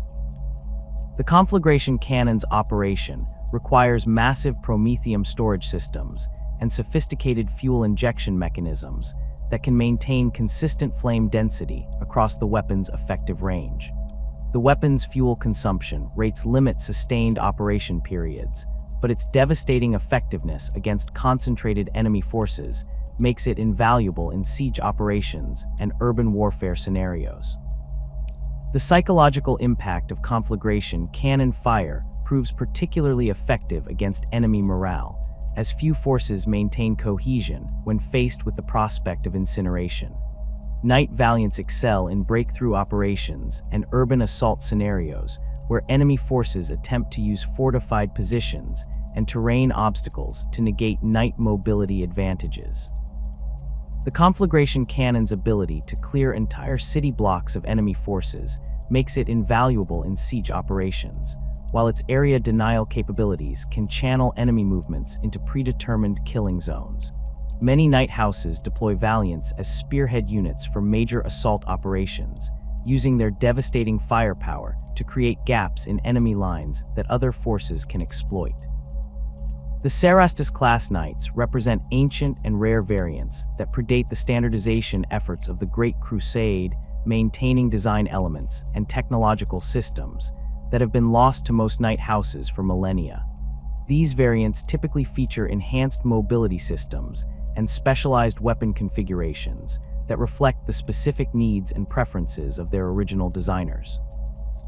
The rarity of Cerastus-class knights makes them precious artifacts within knight houses that possess them, often serving as symbols of ancient prestige and technological heritage. The Knight Lancer mounts a shock lance as its primary weapon system, combining devastating close combat capabilities with limited ranged attack options. The shock lance generates powerful electrical discharges that can disable enemy vehicles or kill dozens of infantry with a single strike, while its physical structure provides devastating impact damage during charging attacks. The weapon's electrical systems require sophisticated insulation and power management capabilities that push the boundaries of knight technology. The Knight Acheron represents a specialized assault variant mounting a flame cannon designed for siege operations and urban warfare. The flame cannon generates sustained streams of burning promethium that can maintain effective ranges exceeding 200 meters, while creating persistent fire zones that deny terrain to enemy forces. The weapon's devastating effectiveness against infantry formations and light vehicles makes it invaluable in scenarios where enemy forces attempt to use numerical superiority to overwhelm knight formations. The maintenance requirements for rare knight variants often exceed those of standard patterns, as replacement parts and specialized knowledge become increasingly difficult to obtain. Many knight houses maintain dedicated sacristan orders, specifically trained in the care and operation of ancient knight variants, preserving knowledge and techniques that might otherwise be lost to time.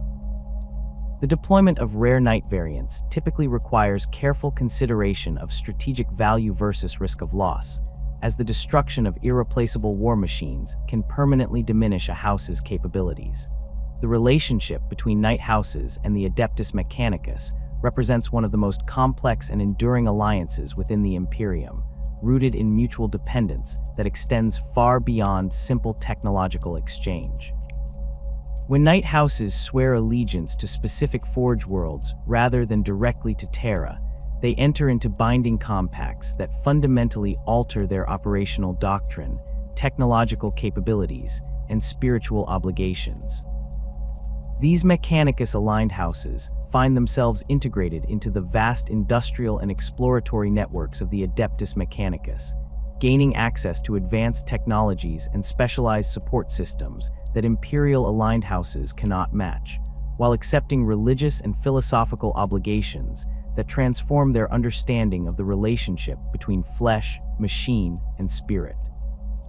The patron-client relationship that develops between Forge Worlds and their sworn knight houses operates through formal treaties known as Oaths of Mars, comprehensive documents that specify the mutual obligations and privileges binding both parties across millennia of service.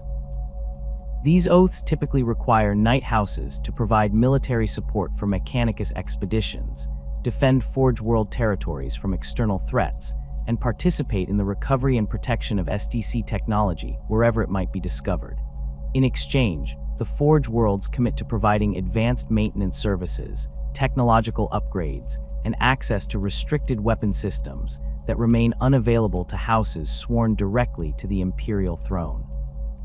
The negotiation process for these oaths involves extensive theological discussions between Knight House leadership and senior tech priests, as the Mechanicus requires assurance that prospective allies understand and accept the fundamental principles of the cult Mechanicus. Knight pilots must demonstrate comprehension of the Omnissiah's divine nature and the sacred relationship between human consciousness and machine intelligence, concepts that align naturally with the Throne Mechanicum bonding process but require formal acknowledgement of Mechanicus doctrine.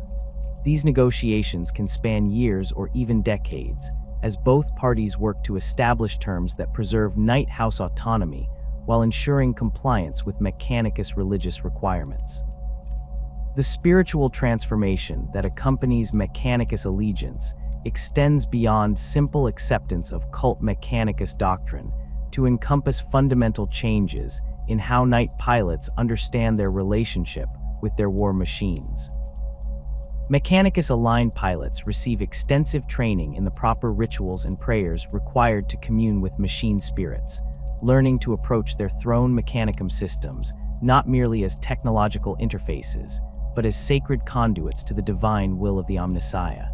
This religious framework provides deeper meaning to the neural bonding process while creating additional layers of ritual and ceremony around Knight operations.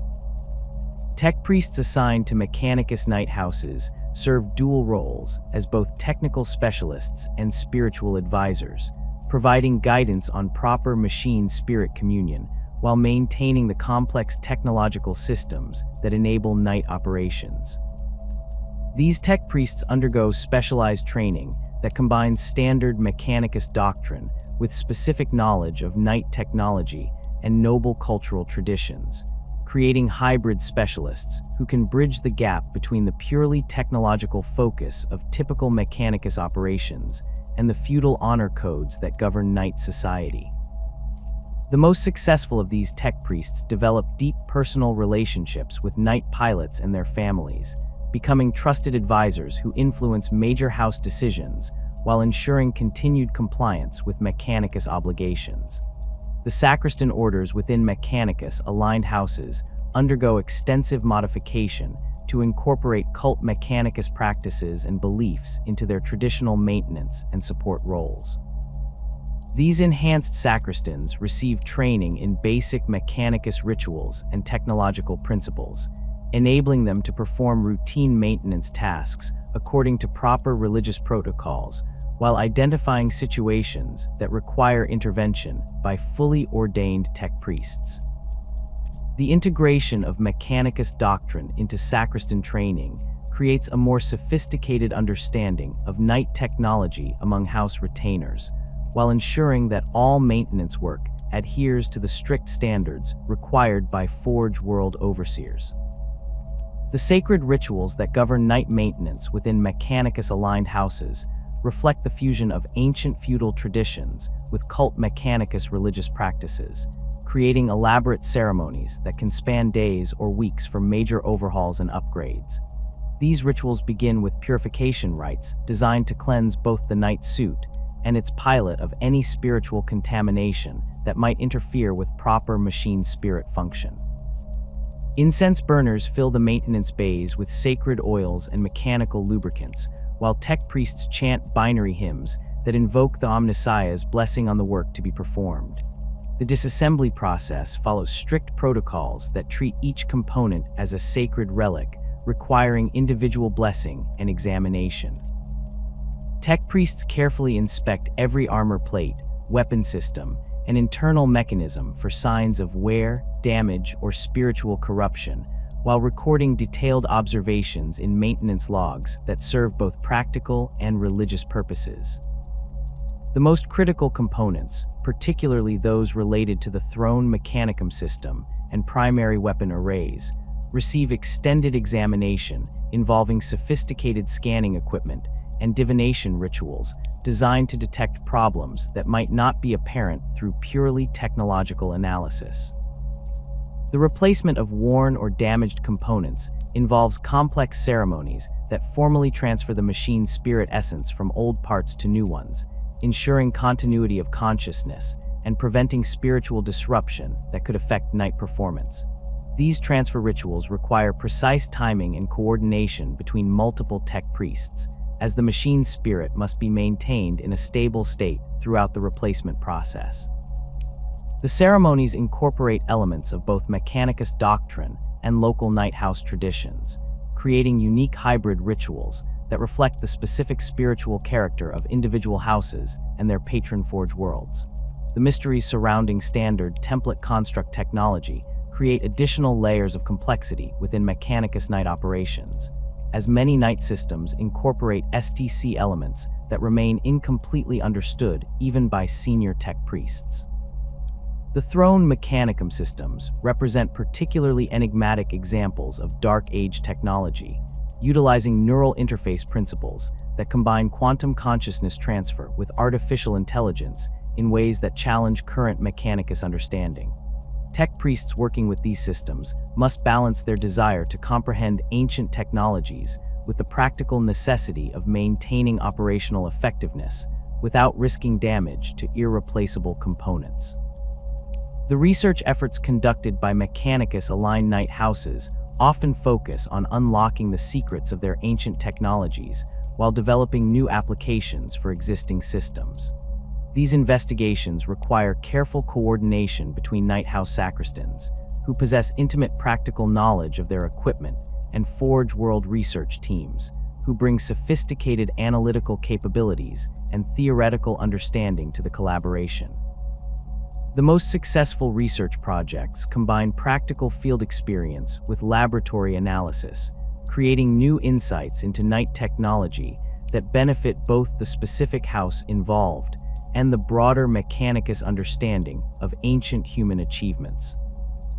The weapon systems available to mechanicus-aligned knight houses often incorporate advanced technologies and modifications that remain unavailable to Imperial-aligned houses, reflecting the superior manufacturing capabilities and technical knowledge of Forge World facilities. These enhanced weapon systems typically feature improved targeting algorithms, more efficient power management systems, and specialized ammunition types designed for specific battlefield roles. The plasma decimators mounted on some Mechanicus Knight castellans incorporate containment field generators that utilize principles derived from Forge World research into exotic matter manipulation, creating weapons that exceed the capabilities of standard Imperial patterns.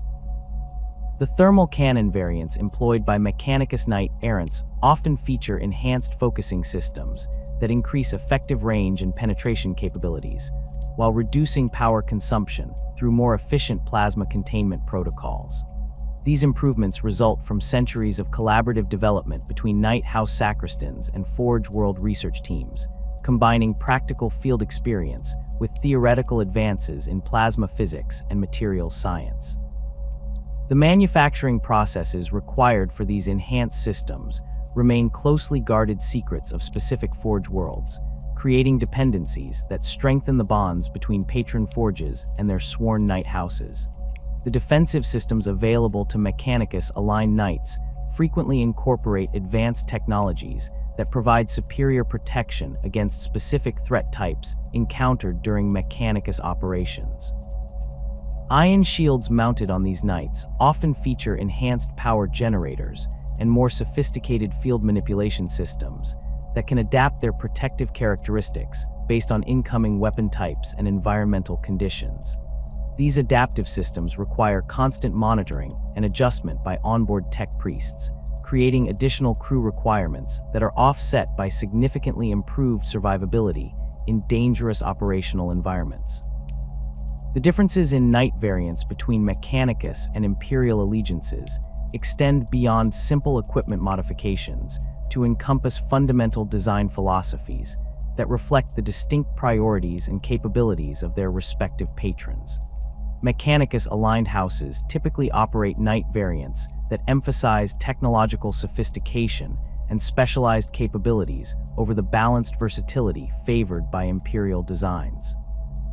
These specialized variants often sacrifice some general-purpose effectiveness to achieve superior performance in specific operational roles, creating Knight forces that excel in particular tactical situations while requiring careful deployment to maximize their advantages.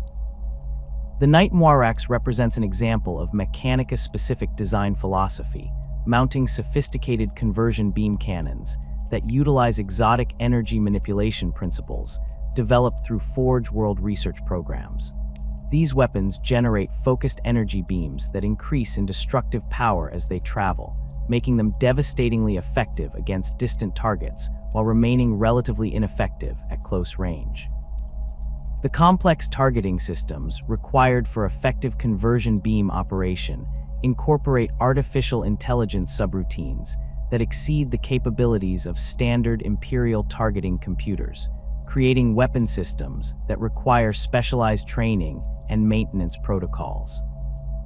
The political implications of Forge World allegiances create complex relationships between Mechanicus-aligned Knight houses and other Imperial institutions, as these houses must balance their obligations to their patron Forge Worlds with their broader duties to the Imperium.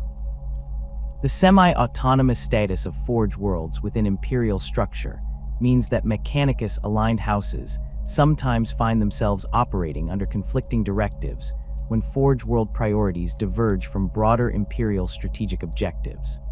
These conflicts require careful diplomatic handling to prevent serious disruptions to Imperial military operations while maintaining the essential relationships that provide Knight houses with technological support. The integration of Mechanicus Knight forces with Imperial Guard regiments and Space Marine chapters requires additional coordination protocols to accommodate the different command structures and operational doctrines that govern Mechanicus-aligned units. Imperial commanders must understand that Mechanicus Knights operate under religious and technical constraints that may affect their tactical deployment and operational capabilities. The presence of tech priest advisors within Mechanicus Knight formations creates additional command complexity, as these specialists possess authority to override tactical decisions that might compromise sacred technologies or violate cult Mechanicus doctrine. The intelligence-gathering capabilities of Mechanicus-aligned Knight houses often exceed those of Imperial-aligned units due to their access to advanced sensor systems and data analysis protocols developed by Forge World research teams. These enhanced capabilities make Mechanicus Knights valuable assets for reconnaissance and battlefield intelligence operations, particularly in environments where technological threats or ancient artifacts might be encountered. The information gathered by these units typically flows through Mechanicus channels before reaching broader Imperial intelligence networks, creating potential delays and filtering that can affect strategic decision-making processes. The relationship between Mechanicus, aligned knight houses, and the Inquisition represents a particularly complex aspect of Imperial politics, as both institutions claim authority over matters involving technological heresy and Xenos artifacts. Knight houses sworn to Forge Worlds must navigate carefully between their obligations to support Mechanicus research efforts and their duties to cooperate with inquisitorial investigations that might conflict with Forge World interests. These tensions occasionally escalate into serious disputes that require intervention by high-level Imperial authorities to resolve without damaging essential institutional relationships. The economic relationships that bind Mechanicus Knight houses to their patron Forge Worlds create dependencies that extend far beyond simple technological support to encompass trade networks, resource allocation, and industrial production that affects entire sectors of Imperial space. Knight houses provide not only military services, but also access to rare materials, agricultural products, and industrial capacity that supports Forge World operations and research programs. These economic ties create mutual vulnerabilities that strengthen the bonds between houses and their patrons, while creating potential targets for enemies seeking to disrupt Imperial industrial capacity. The training programs available to pilots from Mechanicus-aligned houses incorporate elements of cult Mechanicus doctrine and technological education that provide superior understanding of knight systems and machine spirit communion. These enhanced training protocols create pilots who possess deeper technical knowledge and more sophisticated approaches to knight operation, resulting in improved combat effectiveness and reduced maintenance requirements. However, the religious indoctrination that accompanies this training also creates philosophical differences between Mechanicus and Imperial pilots that can affect their ability to cooperate effectively during joint operations. The succession planning within Mechanicus-aligned houses must account for religious requirements and technological compatibility factors that do not affect Imperial houses, as prospective heirs must demonstrate not only piloting capability and leadership potential, but also proper understanding of cult Mechanicus doctrine and machine spirit communion principles. The selection process often involves extensive testing and evaluation by tech priest advisors who assess candidates' spiritual and technological aptitude alongside traditional measures of martial prowess and political acumen. These requirements can create succession disputes that involve both feudal honor codes and religious doctrine, requiring mediation by both house leadership and Mechanicus authorities. The tactical deployment of Imperial Knights requires sophisticated coordination protocols that integrate these towering war machines with conventional Imperial forces while maximizing their unique capabilities across diverse battlefield environments.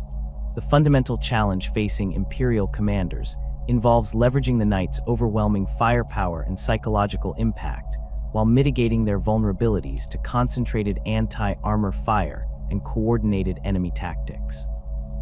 This integration process demands extensive pre-deployment planning that accounts for terrain limitations, enemy force composition, and the specific capabilities of available Knight variants, alongside supporting Imperial Guard regiments and Space Marine formations.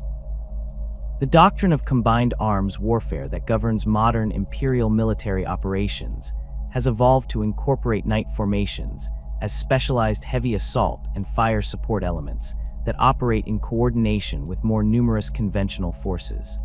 Imperial Guard commanders typically deploy Knights as breakthrough units capable of punching through enemy defensive lines, while armored regiments and infantry formations exploit the gaps created by their advance. This tactical approach requires precise timing and communication protocols that allow conventional forces to capitalize on night operations without interfering with their freedom of movement or exposing themselves to enemy counterattacks directed at the massive war machines. The integration of night forces with Astra Militarum regiments follows established protocols that assign specific roles and operational boundaries to each force type, while maintaining unified command structures capable of coordinating complex multi-unit operations. Imperial Guard tank regiments provide mobile fire support and flank protection for advancing night formations, using their superior numbers and mobility to engage enemy anti-armor teams that might threaten the larger war machines. Infantry regiments secure terrain objectives and provide close protection for night units during maintenance and resupply operations, while artillery formations coordinate their fire missions with night operations to maximize the effectiveness of combined bombardments. The command protocols that govern Night Guard cooperation require extensive training for Imperial Guard officers who must understand both the capabilities and limitations of night operations while maintaining effective control over their own conventional forces. Night pilots typically retain tactical autonomy within their assigned operational zones, but they must coordinate their movements and target selection with supporting guard units to prevent friendly fire incidents and ensure maximum tactical effectiveness. The communication systems that enable this coordination incorporate secure Vox channels and tactical data links that provide real-time information sharing between night pilots and guard commanders across extended battlefield areas. Space Marine chapters approach night integration differently than Imperial Guard formations, emphasizing tactical flexibility and rapid response capabilities that complement the Astartes' preference for decisive assault operations. Space Marine commanders typically deploy Knights as heavy fire support platforms that can engage enemy strongpoints and armored formations, while Space Marine squads advance under cover to assault objectives with their superior close combat capabilities. This tactical approach requires Knights to provide sustained covering fire that suppresses enemy defensive positions without creating obstacles to Space Marine movement or limiting their tactical options during the assault phase. The enhanced communication capabilities available to Space Marine forces enable more sophisticated coordination with Night formations than is typically possible with Imperial Guard units. Space Marine tactical networks can integrate Night sensor data and targeting information directly into their battle management systems, creating shared situational awareness that improves the effectiveness of both force types. Night pilots working with Space Marine formations often receive real-time intelligence updates and tactical recommendations that enhance their target selection and movement decisions, while providing early warning of threats that might not be apparent from their elevated positions. The concept of lance formations represents the most sophisticated approach to night tactical deployment, organizing multiple night suits into coordinated hunting groups that can operate independently while maintaining mutual support capabilities. A typical lance consists of 3 to 5 night suits with complementary weapon systems and operational capabilities, commanded by a senior pilot who coordinates the formation's movements and target engagement priorities. The lance formation maximizes the knight's individual strengths while providing redundancy and mutual protection that enables sustained operations in hostile environments without requiring constant support from conventional forces.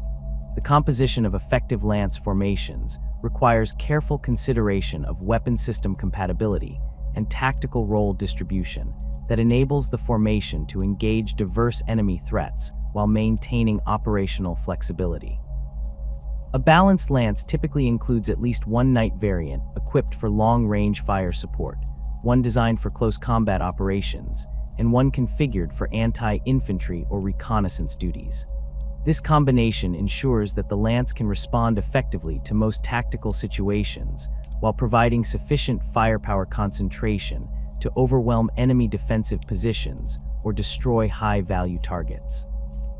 The tactical deployment patterns employed by lance formations emphasize mutual support and coordinated fire that maximizes their collective effectiveness while minimizing individual vulnerabilities. Knights within a lance maintain visual contact and communication links that enable rapid response to threats against any formation member, while ensuring that their combined firepower can be concentrated against priority targets. The formation's movement patterns incorporate alternating advances and overwatch positions that provide continuous fire support while preventing enemy forces from isolating individual knights or coordinating effective counterattacks against the entire formation. The command structure within lance formations typically assigns tactical authority to the most experienced pilot, often a knight seneschal or veteran noble, who possesses the strategic knowledge and combat experience necessary to coordinate complex multi-unit operations. This commander maintains communication links with higher-level Imperial authorities while retaining sufficient autonomy to respond rapidly to changing tactical situations without waiting for external authorization. The balance between centralized command and tactical flexibility proves crucial for lance effectiveness, as the rapid pace of knight combat operations often requires immediate decisions that cannot accommodate lengthy consultation processes. The specialized battlefield roles that knights fulfill reflect their unique combination of firepower, armor protection, and mobility that enables them to operate effectively across diverse combat environments. In siege warfare operations, knights serve as mobile artillery platforms capable of breaching enemy fortifications, while providing direct fire support for advancing infantry formations. Their thermal cannons and plasma decimators can reduce enemy strongpoints to molten slag, while their elevated positions enable engagement of targets that remain concealed from ground-level forces.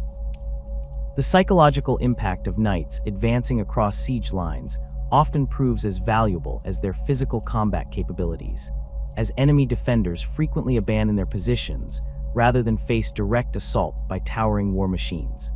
The urban combat environment presents unique challenges and opportunities for knight deployment that require specialized tactics and equipment modifications to maximize effectiveness while minimizing collateral damage to civilian infrastructure.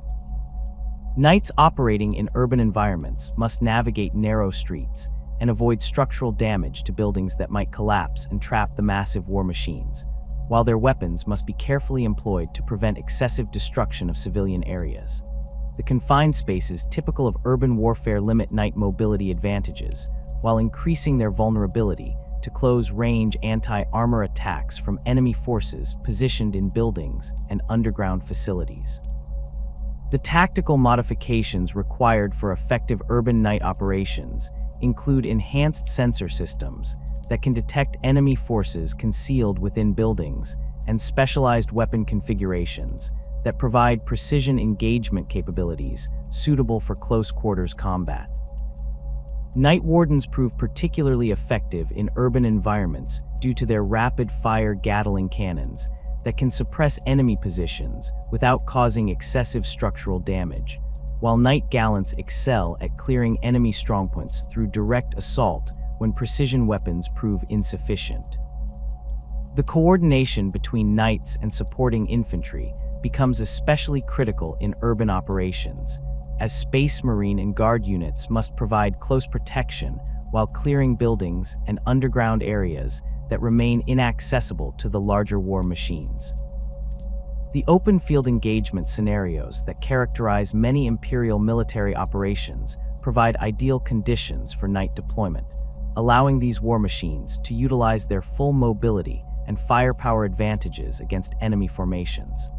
Knights operating in open terrain can engage targets at maximum range while using their superior speed to maintain optimal positioning relative to enemy forces and supporting friendly units. The visibility advantages provided by their elevated positions enable knights to serve as reconnaissance platforms and fire direction centers for supporting artillery while engaging priority targets with their own weapon systems.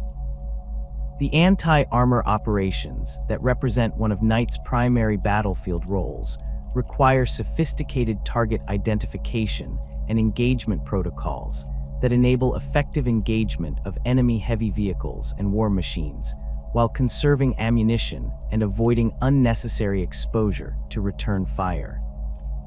Knight thermal cannons and plasma decimators prove devastatingly effective against enemy armor formations, capable of destroying even super heavy tanks with single shots while maintaining engagement ranges that exceed most enemy weapon systems.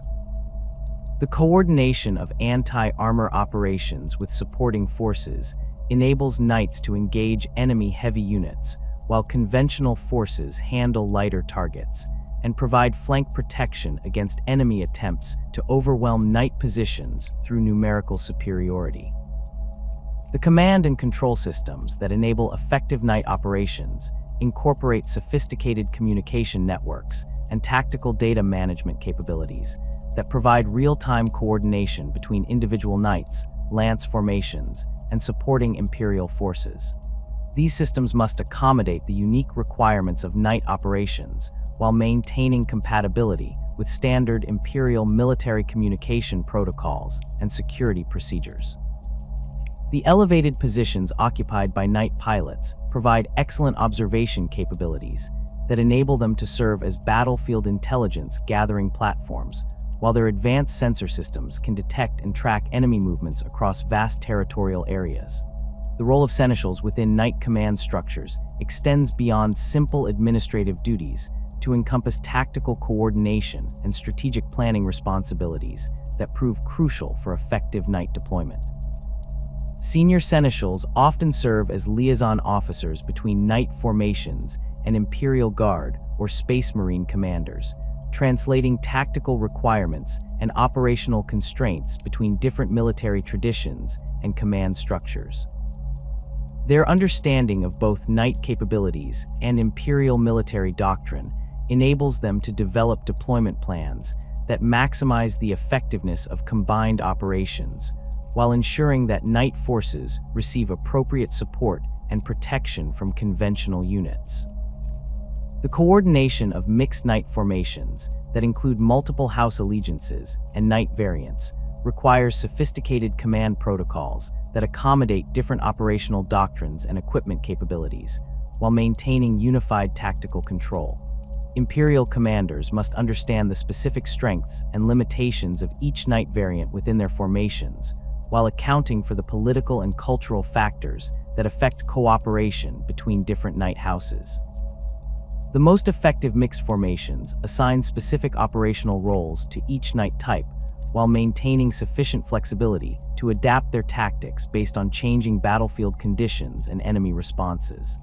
The tactical intelligence requirements for effective knight deployment encompass detailed analysis of enemy force composition, terrain characteristics, and operational objectives that enable commanders to select appropriate knight variants and deployment patterns for specific missions.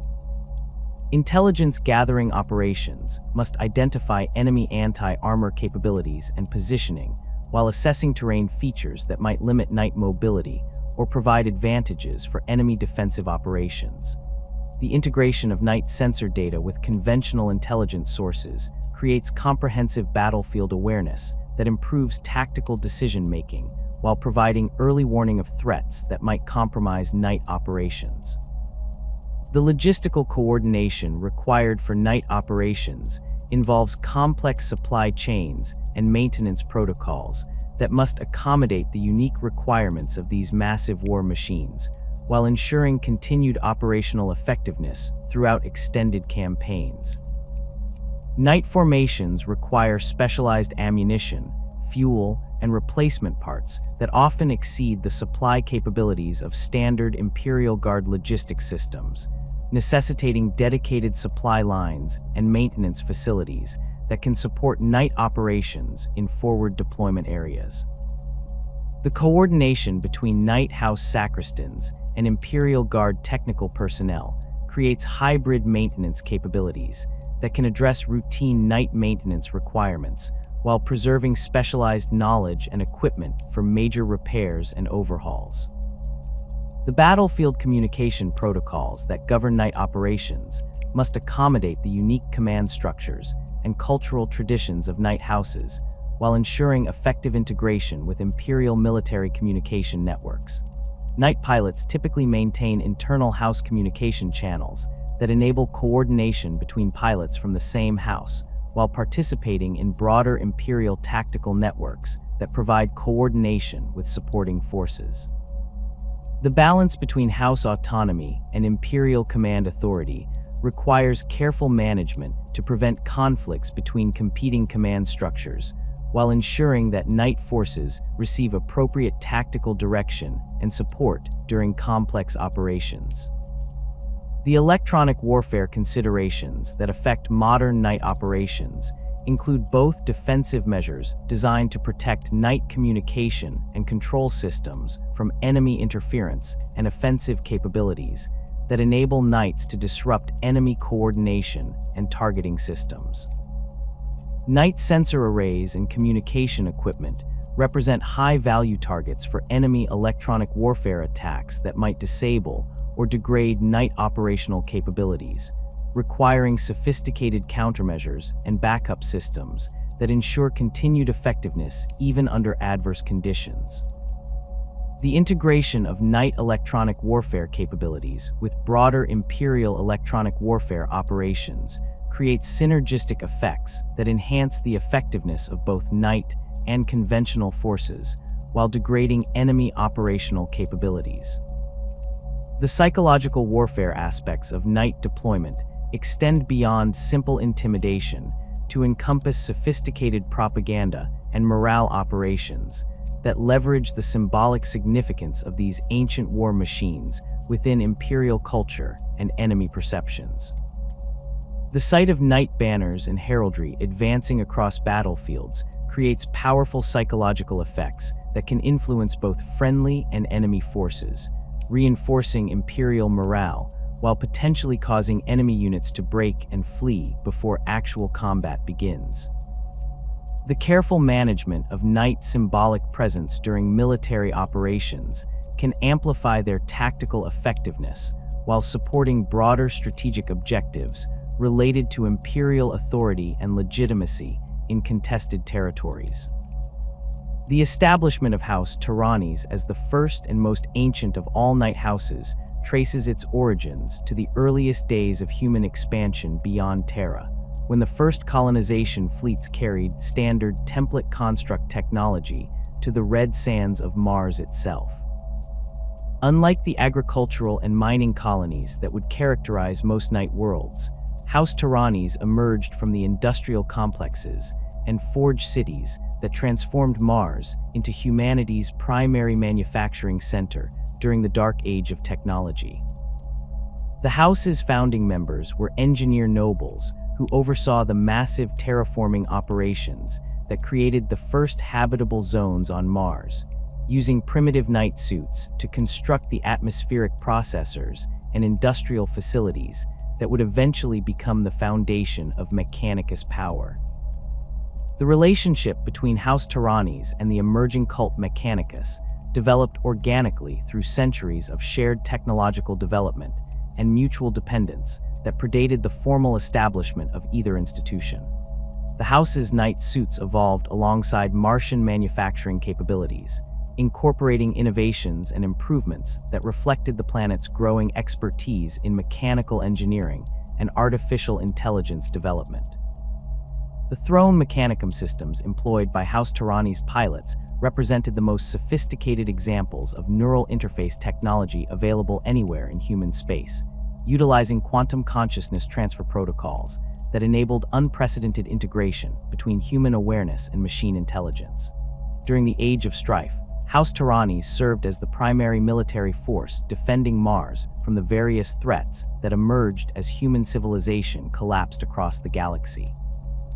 The House's Knight Castellans and Paladins fought desperate battles against techno-barbarian raiders from Terra, alien invasion forces seeking to exploit human weakness, and internal rebellions by corrupted tech priests who had fallen to forbidden knowledge. These conflicts forged the House's martial traditions, while demonstrating the effectiveness of Knight suits as defensive weapons capable of protecting vast industrial complexes against overwhelming enemy numbers. The House's most famous engagement during this period occurred when a massive Orc invasion force descended upon Mars, seeking to loot the planet's technological treasures and establish a permanent foothold in the Sol system. House Tyranni's Knight Castellans formed the backbone of Martian defenses, their twin thermal cannons and volcano lances systematically destroying Orc assault craft as they attempted to land near the major forge cities. The battle raged across the Martian surface for months, with House Tyranni's pilots fighting continuous engagements that tested both their equipment and their endurance to the breaking point. The tactical innovations developed during the Orc invasion became standard doctrine for House Tyranni's operations throughout the subsequent millennia. The House pioneered the use of coordinated thermal cannon barrages that could create overlapping fields of fire capable of destroying entire enemy formations, while their volcano lance targeting protocols enabled precise engagement of high-value targets at extreme ranges. The psychological impact of these weapons proved as valuable as their physical effects, as enemy forces witnessing the complete annihilation of their vanguard units often lost cohesion and retreated rather than face similar destruction. The integration of House Tyrannies with the Adeptus Mechanicus during the Great Crusade represented a natural evolution of relationships that had developed over millennia of cooperation and shared technological development. The House's formal oath swearing to the Fabricator General of Mars created the template that would govern relationships between Forge Worlds and their sworn knight houses throughout the expanding Imperium. The ceremony itself incorporated ancient Martian traditions with newly developed Mechanicus religious protocols, creating a hybrid ritual that honored both the house's technological heritage and their spiritual obligations to the Omnissiah. The house's participation in Great Crusade operations demonstrated the effectiveness of Mechanicus-aligned knight forces in supporting Adeptus Mechanicus exploration and compliance missions across the galaxy. House Tyranni's knight formations provided heavy fire support for Mechanicus explorator fleets discovering lost STC facilities and ancient human colonies, while their advanced sensor systems proved invaluable for detecting technological artifacts and assessing the strategic value of newly discovered worlds. The House's pilots developed expertise in operating alongside Tech Priest Dominus formations and Skitarii cohorts, creating combined arms tactics that maximized the effectiveness of Mechanicus military operations. The tragic fall of House Divine during the Horus Heresy serves as a cautionary tale that illustrates the devastating consequences of divided loyalty and the corrupting influence of chaos on even the most honorable warrior traditions.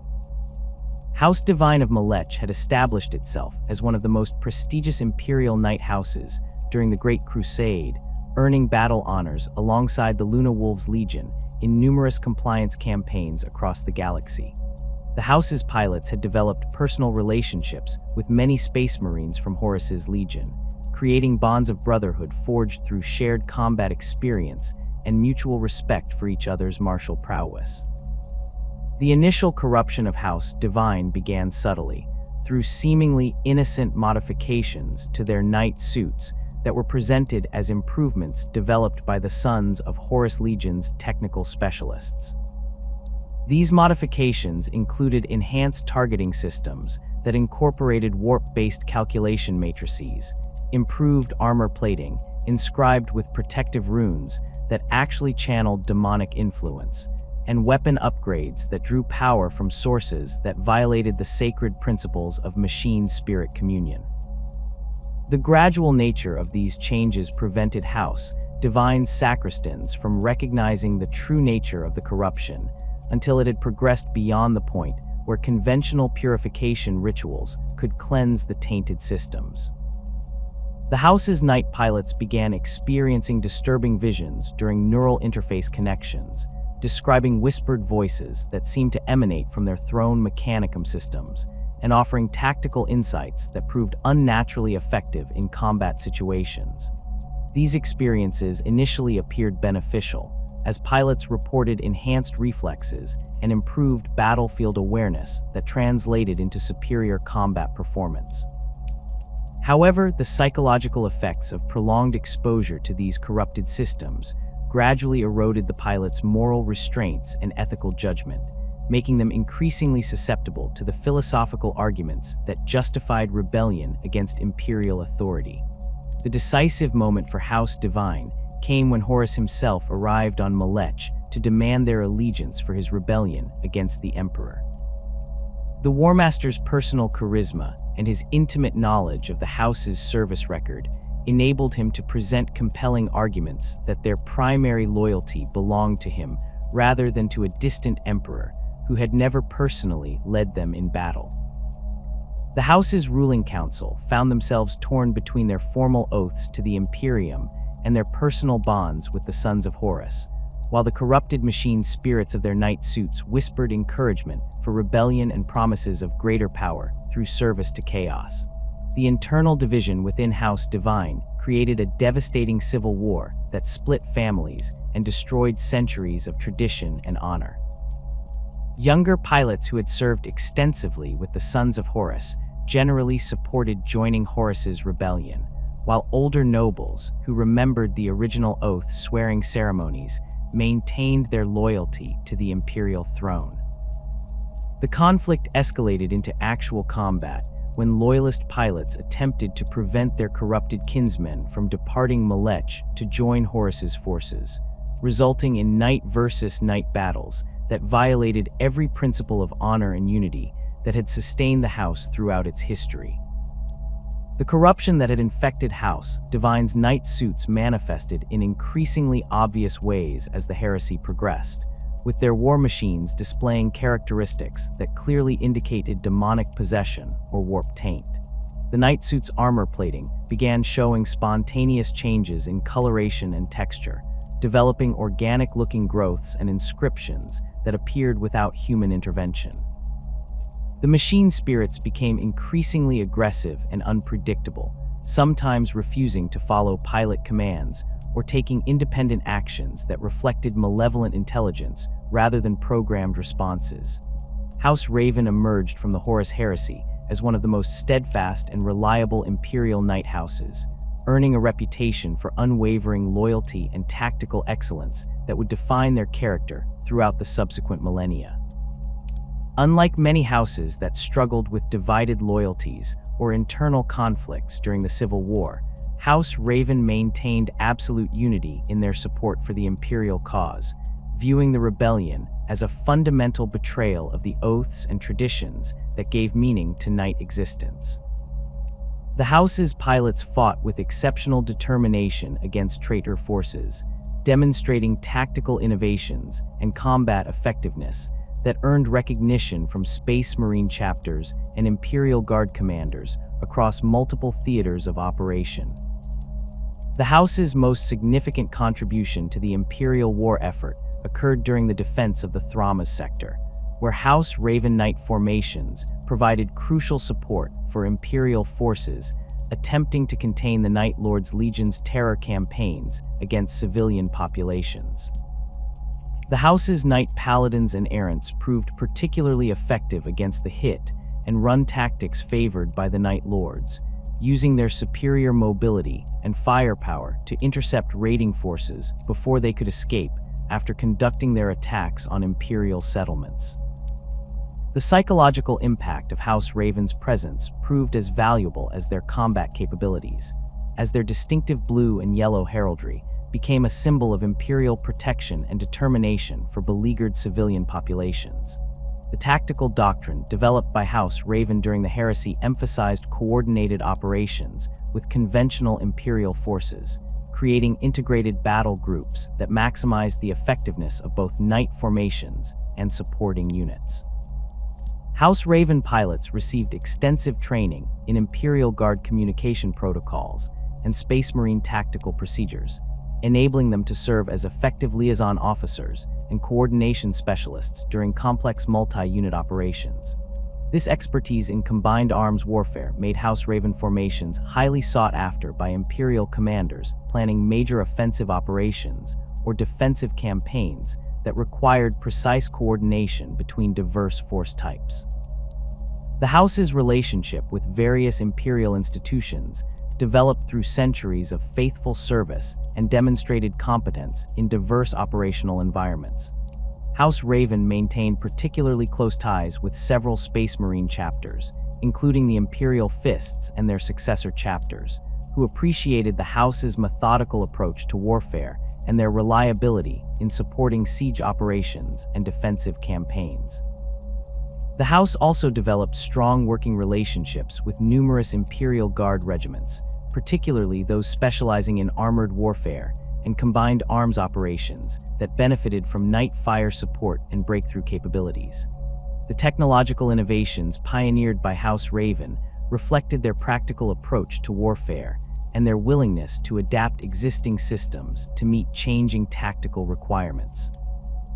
The House's sacristans developed modifications to standard night weapon systems that improved reliability and maintenance efficiency while enhancing combat effectiveness against specific enemy types encountered during their extensive service record.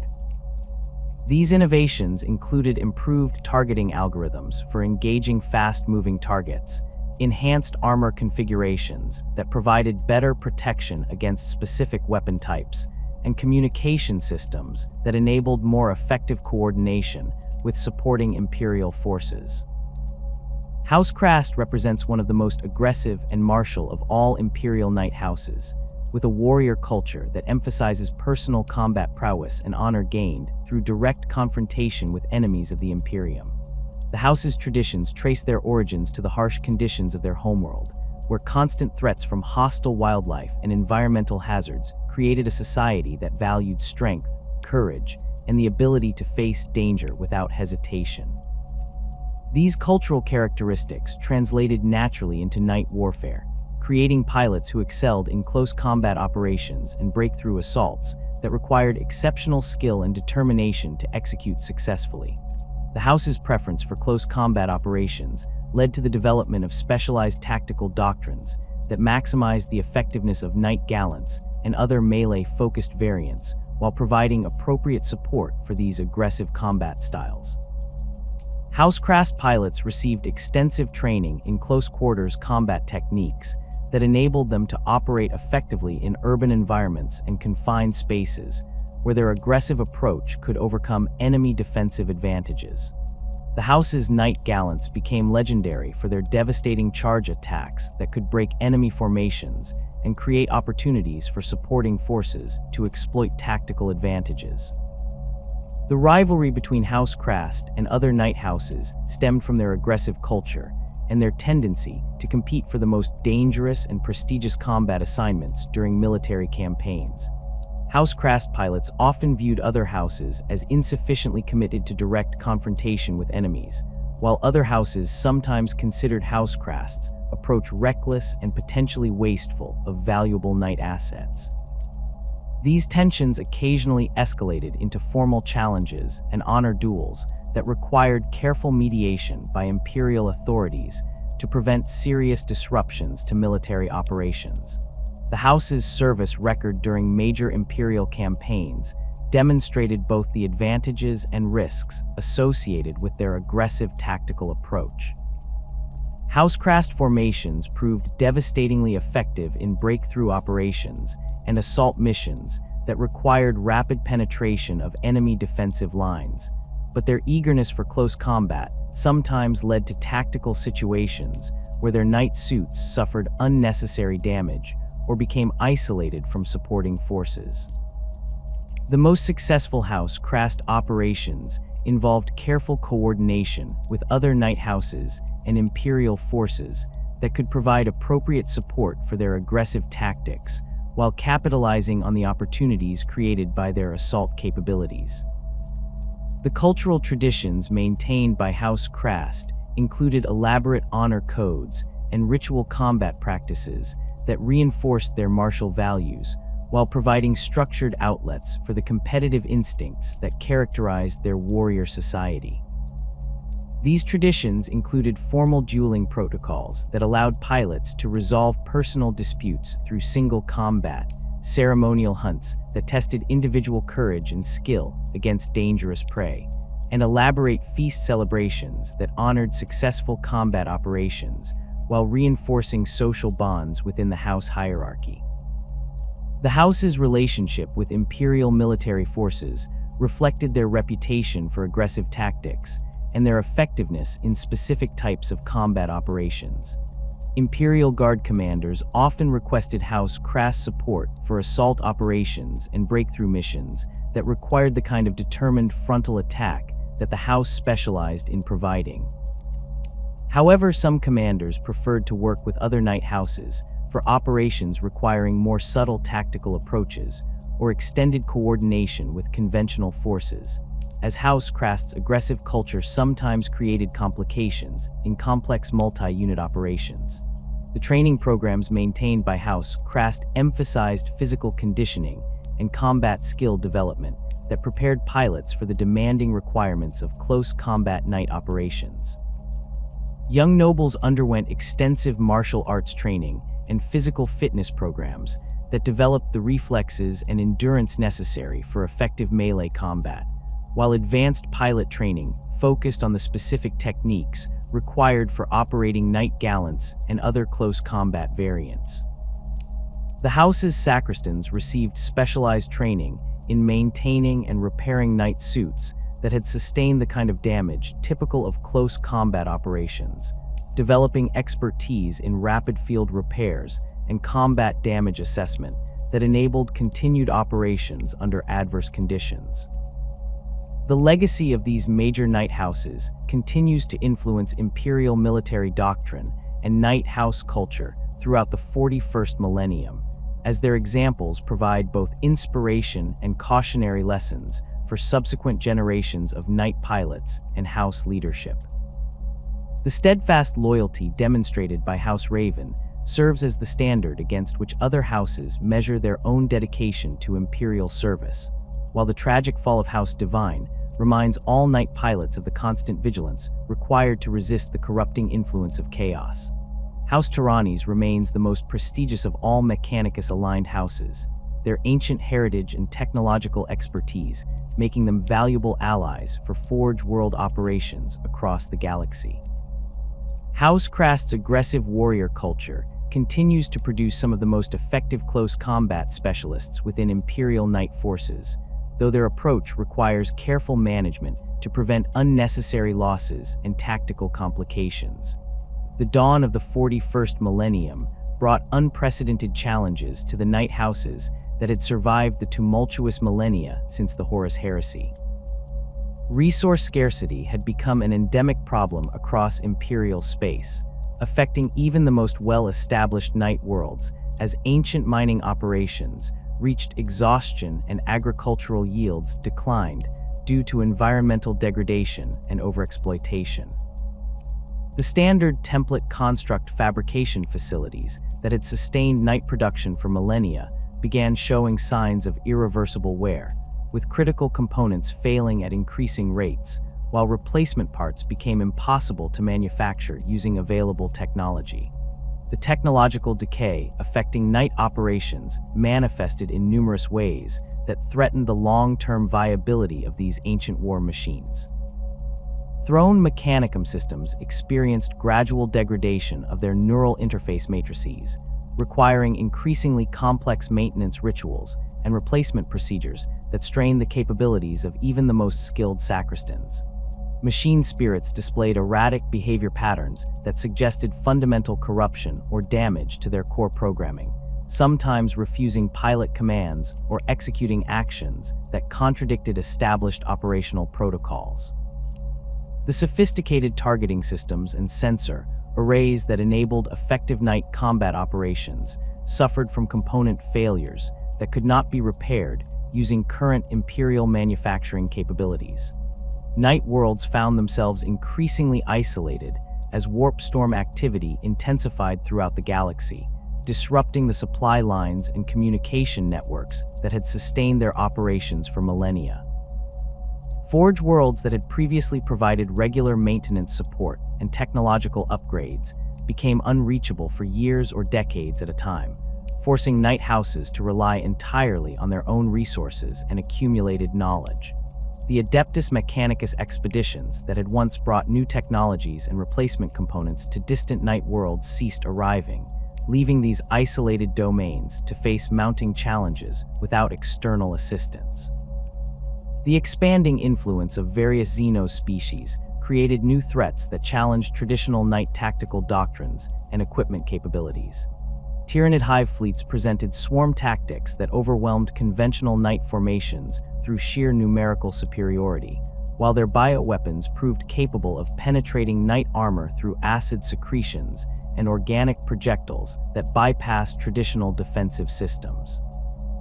The adaptive nature of tyrannid organisms meant that successful knight tactics in one engagement often proved ineffective against evolved tyrannid forms in subsequent battles, requiring constant tactical innovation and equipment modification to maintain effectiveness. Necron Tomb World's awakening across the galaxy introduced enemies whose advanced technology and implacable determination posed unprecedented challenges to knight operations. Necron Gauss weaponry could strip knight armor plating at the molecular level, while their quantum shielding systems rendered many knight weapons ineffective against their most dangerous units. The Necron's ability to phase out damaged units and return them to combat at full effectiveness negated many of the tactical advantages that knights traditionally enjoyed through their superior firepower and durability. The Great Rift's formation in the late 41st millennium created a galaxy spanning warp storm that severed communication and travel between vast regions of Imperial space. Knight houses found themselves cut off not only from Terra and Mars, but from each other, creating isolated pockets of Imperial resistance that had to face mounting threats without hope of reinforcement or resupply. The warp energies unleashed by the Great Rift's formation corrupted entire systems, turning once loyal populations against Imperial authority while spawning demonic incursions that threatened night worlds across multiple sectors. House Cadmus experienced the devastating effects of isolation when the Great Rift severed their homeworld's connection to the broader Imperium for nearly 2 decades. The House's knight suits began showing signs of mechanical failure that their sacristans could not address without replacement parts from their patron forge world, while their ammunition stocks dwindled to critical levels during repeated engagements with chaos cultist uprisings. The House's pilots reported increasing difficulty maintaining proper neural interface connections with their Throne Mechanicum systems, suggesting that the warp energies emanating from the Great Rift were affecting the delicate quantum matrices that enabled knight operations. The psychological toll of isolation proved as challenging as the material shortages affecting knight operations. Pilots who had spent their entire lives connected to broader Imperial communication networks found themselves cut off from news of the wider galaxy, creating uncertainty and fear that affected their combat effectiveness and decision-making capabilities. The ancient traditions and honor codes that had sustained knight houses through previous crises provided some stability, but the unprecedented nature of the Great Rifts effects challenged even the most deeply held beliefs about duty and service to the Imperium. Chaos incursions became increasingly common as the Great Rift's warp energies weakened the barriers between real space and the immaterium. Night worlds that had remained untouched by chaos corruption for millennia found themselves facing demonic invasions that materialized without warning in the heart of their most secure territories. The corrupting influence of chaos proved particularly dangerous to knight operations, as the intimate connection between pilots and their machine spirits created vulnerabilities that demons could exploit to corrupt entire knight suits from within. House Morton faced a particularly devastating chaos incursion when a greater demon of Khorne manifested within their primary fortress monastery during what should have been routine maintenance operations. The demon's presence corrupted several knight suits simultaneously, turning their machine spirits into malevolent entities that attacked their own pilots during neural interface connections. The house's sacristans attempted to perform emergency purification rituals, but the demon's influence had penetrated too deeply into the knight suit's core systems to be removed through conventional means. The 13th Black Crusade represented the largest mobilization of Chaos forces since the Horus Heresy, drawing knight houses into desperate defensive operations across multiple sectors as Abaddon's forces advanced toward Terra. Knight formations that had spent centuries in relative isolation found themselves thrust into massive battles involving millions of combatants and war machines on a scale that dwarfed anything they had previously experienced. The tactical challenges of coordinating knight operations within such massive conflicts required rapid adaptation of traditional doctrines and communication protocols. House Tyrannes deployed significant forces to defend the Cadian Gate during the 13th Black Crusade, their ancient knight castellans providing crucial fire support for Imperial Guard regiments attempting to hold critical defensive positions. The house's thermal cannons proved devastatingly effective against Chaos armored formations, but their limited ammunition supplies became a critical constraint during the extended siege operations that characterized the campaign. The house's sacristans worked continuously to maintain operational knight suits, as battle damage accumulated faster than repairs could be completed, creating a gradual attrition that threatened to eliminate entire lance formations.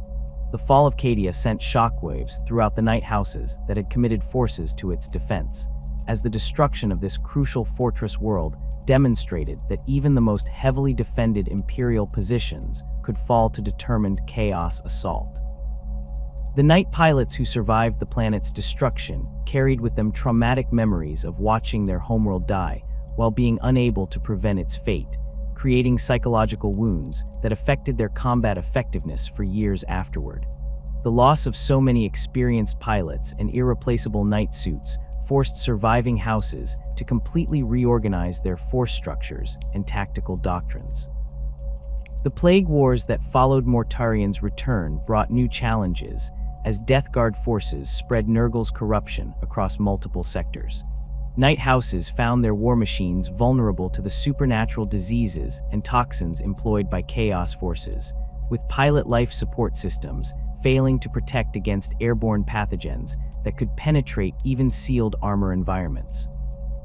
The corrosive effects of Nurgle's blessings proved particularly devastating to knight mechanical systems, causing rapid degradation of armor plating and weapon components that resisted conventional repair techniques.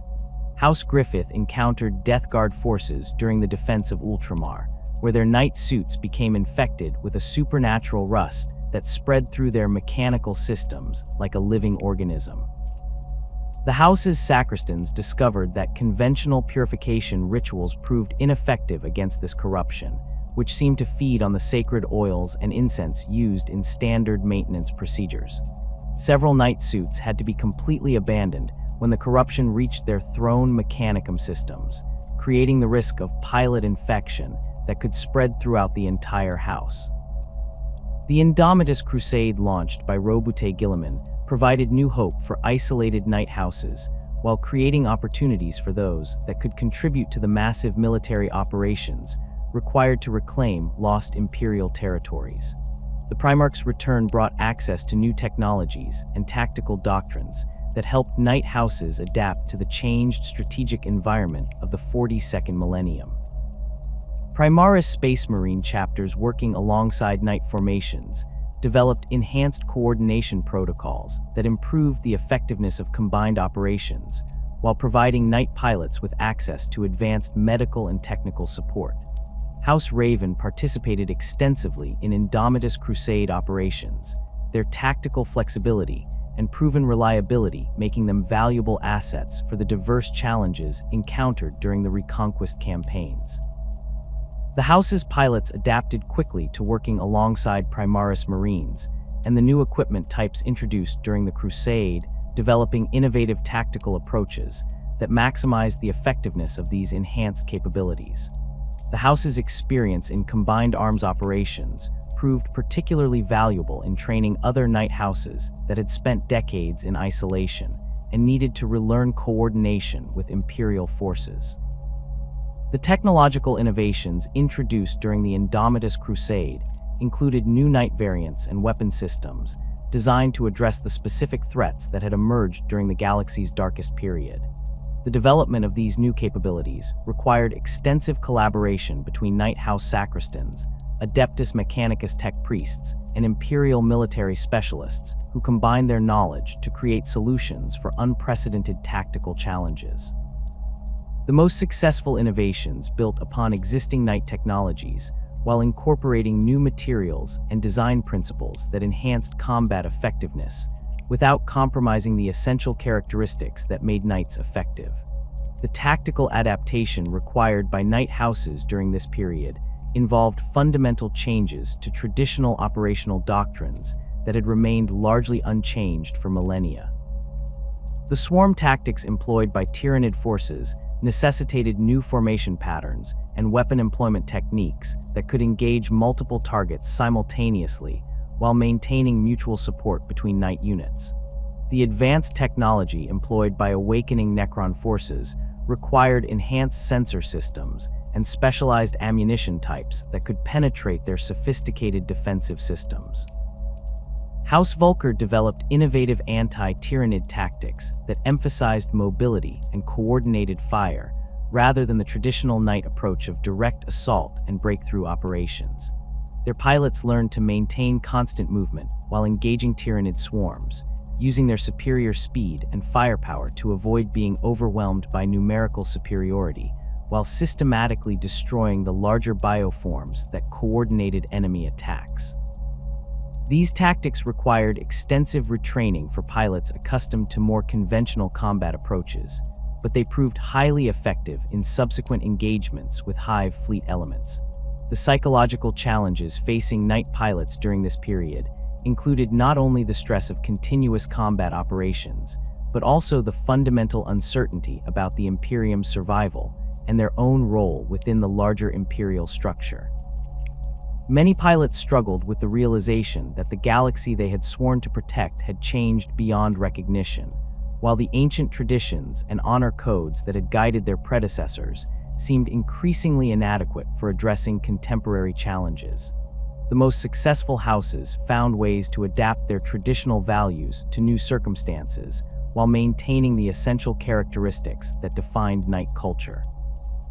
The resource management challenges that had begun in the late 41st millennium intensified during the 42nd millennium as Knight houses faced the need to maintain operations without access to traditional supply networks and manufacturing capabilities. Houses developed innovative recycling and fabrication techniques that allowed them to extend the operational life of critical components while creating makeshift solutions for equipment failures that would previously have required complete replacement. The most successful adaptation efforts involved cooperation between multiple houses that could pool their resources and expertise to address common challenges. The emergence of new Knight House alliances reflected the changed strategic environment that required greater cooperation and resource sharing to maintain operational effectiveness. These alliances often transcended traditional Imperial Mechanicus divisions, as houses recognized that survival required pragmatic cooperation regardless of formal allegiance structures. The most successful alliances combined houses with complementary capabilities and resources, creating mutual support networks that could address the diverse challenges facing Knight operations in the Dark Millennium. The code of honor that governs Knight houses represents far more than mere ceremonial tradition or aristocratic affectation. It serves as the fundamental framework that enables these ancient warrior societies to function effectively within an increasingly complex and morally ambiguous galaxy. The Codex Chivalric, as this system of principles is formally known, establishes clear behavioral expectations and decision-making criteria that help Knight pilots navigate situations where Imperial doctrine, Mechanicus theology, and practical necessity may conflict with one another. These codes vary significantly between individual houses, reflecting their unique histories and cultural development, but all share common elements that emphasize personal honor, loyalty to sworn oaths, protection of the innocent, and the pursuit of glory through martial excellence. The practical application of these honor codes in contemporary warfare creates both advantages and complications for knight houses operating within the broader imperial military structure. Knight pilots trained from childhood to value personal courage and direct confrontation often struggle with Imperial Guard tactics that emphasize indirect fire support and combined arms coordination over individual heroism. The emphasis on protecting civilian populations that characterizes most Knight honor codes can conflict with Imperial strategic doctrine that accepts massive collateral damage as an acceptable cost for achieving military objectives. These tensions require careful management by Knight House leadership and Imperial commanders who must balance the tactical advantages provided by Knight forces against the constraints imposed by their cultural traditions.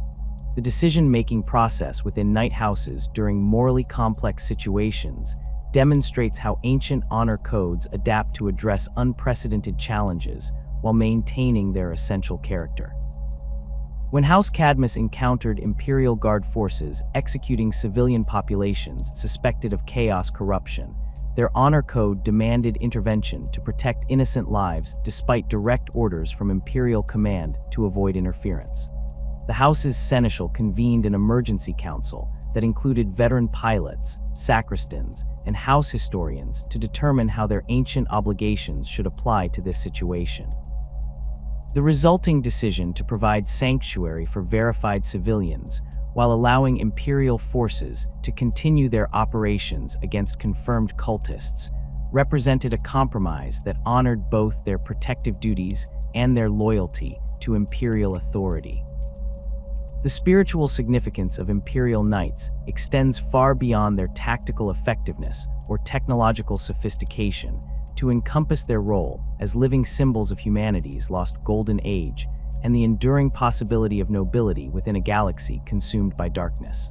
The sight of a knight formation advancing across a battlefield carries profound psychological impact that reaches beyond simple intimidation or morale effects.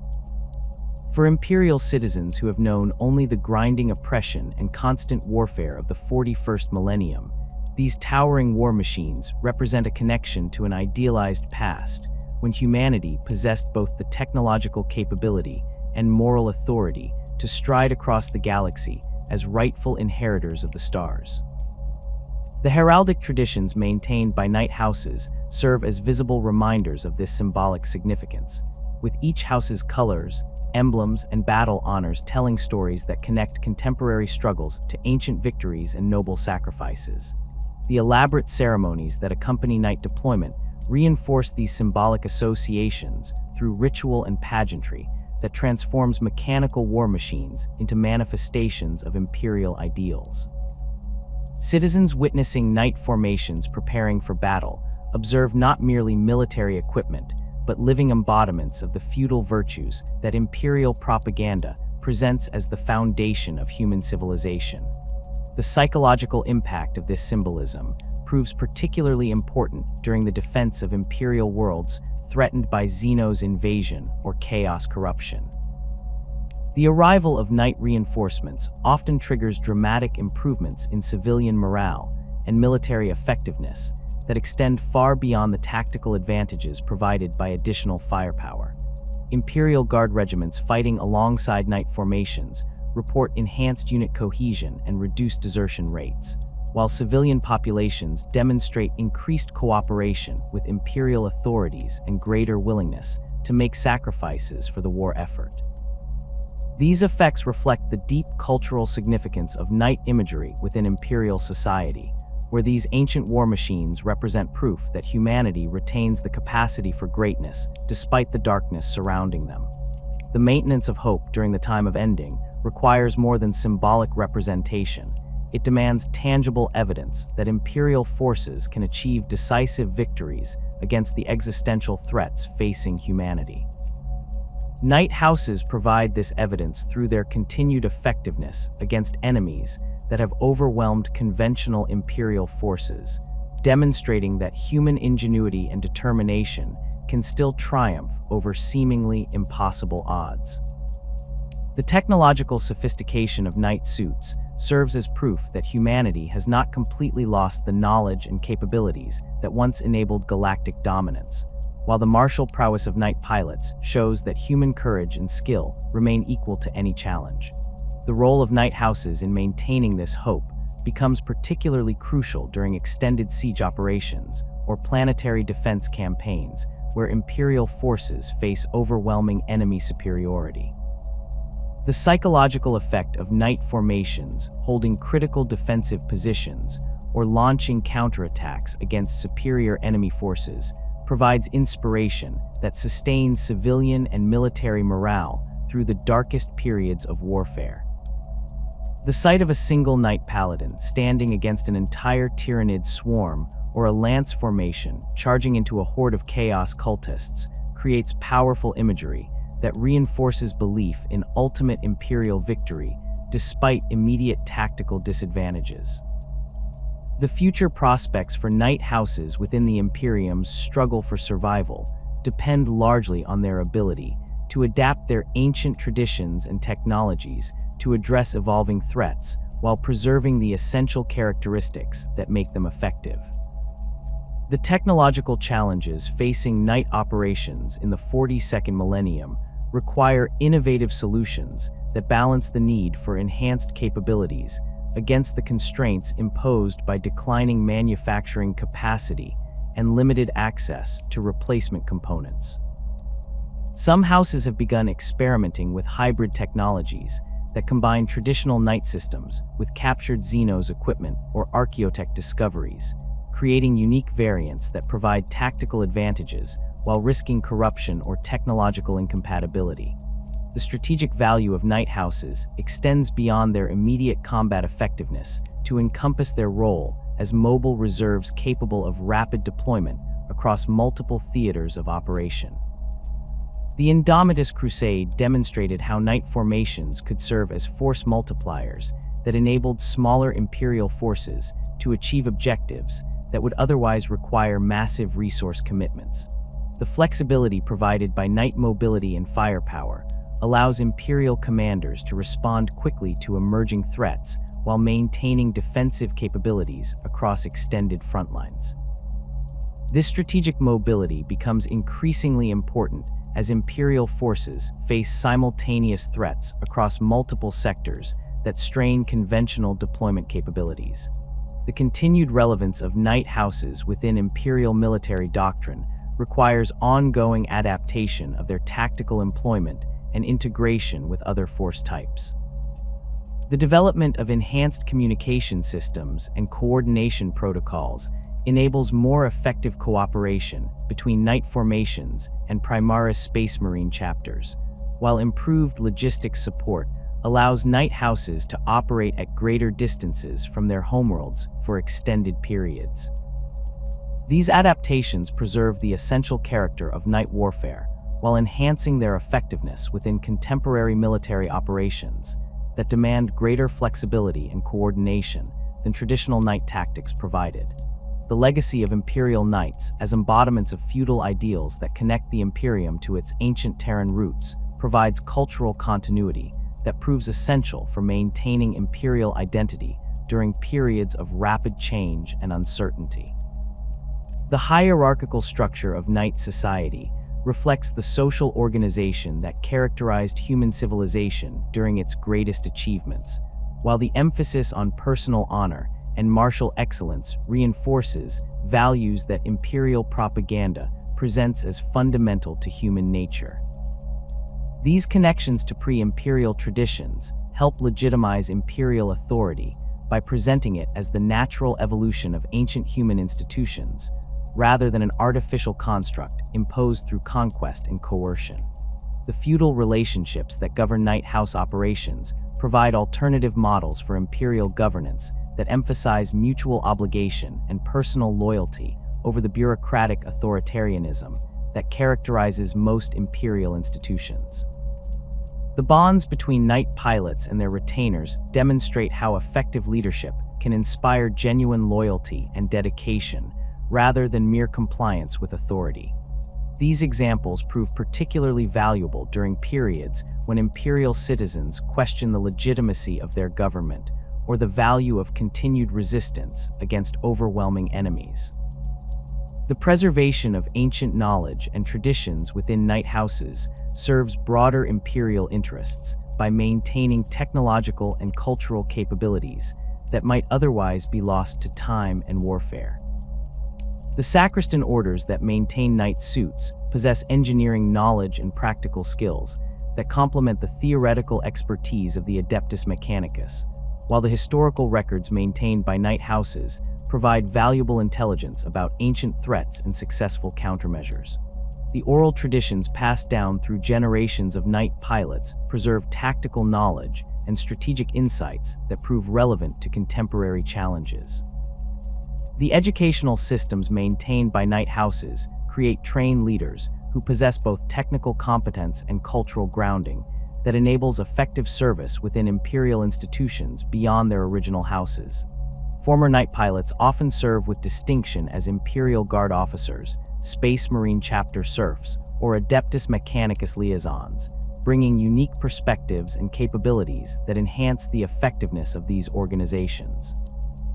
The leadership training provided by knight house traditions proves particularly valuable for developing officers capable of independent decision-making and inspiring subordinate loyalty during extended operations without direct supervision.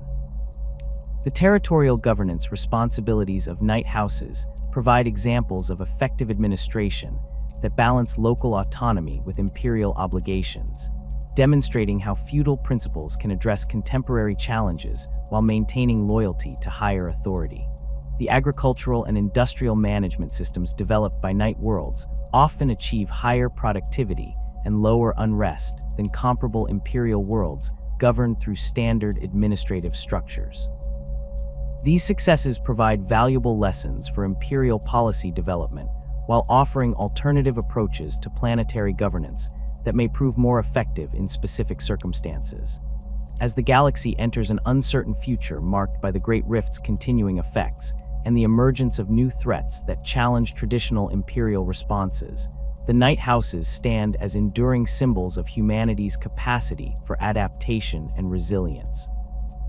Their ancient war machines continue to stride across battlefields where the fate of entire worlds hangs in the balance, their pilots carrying forward traditions of honor and duty that have survived the collapse of civilizations and the corruption of ages.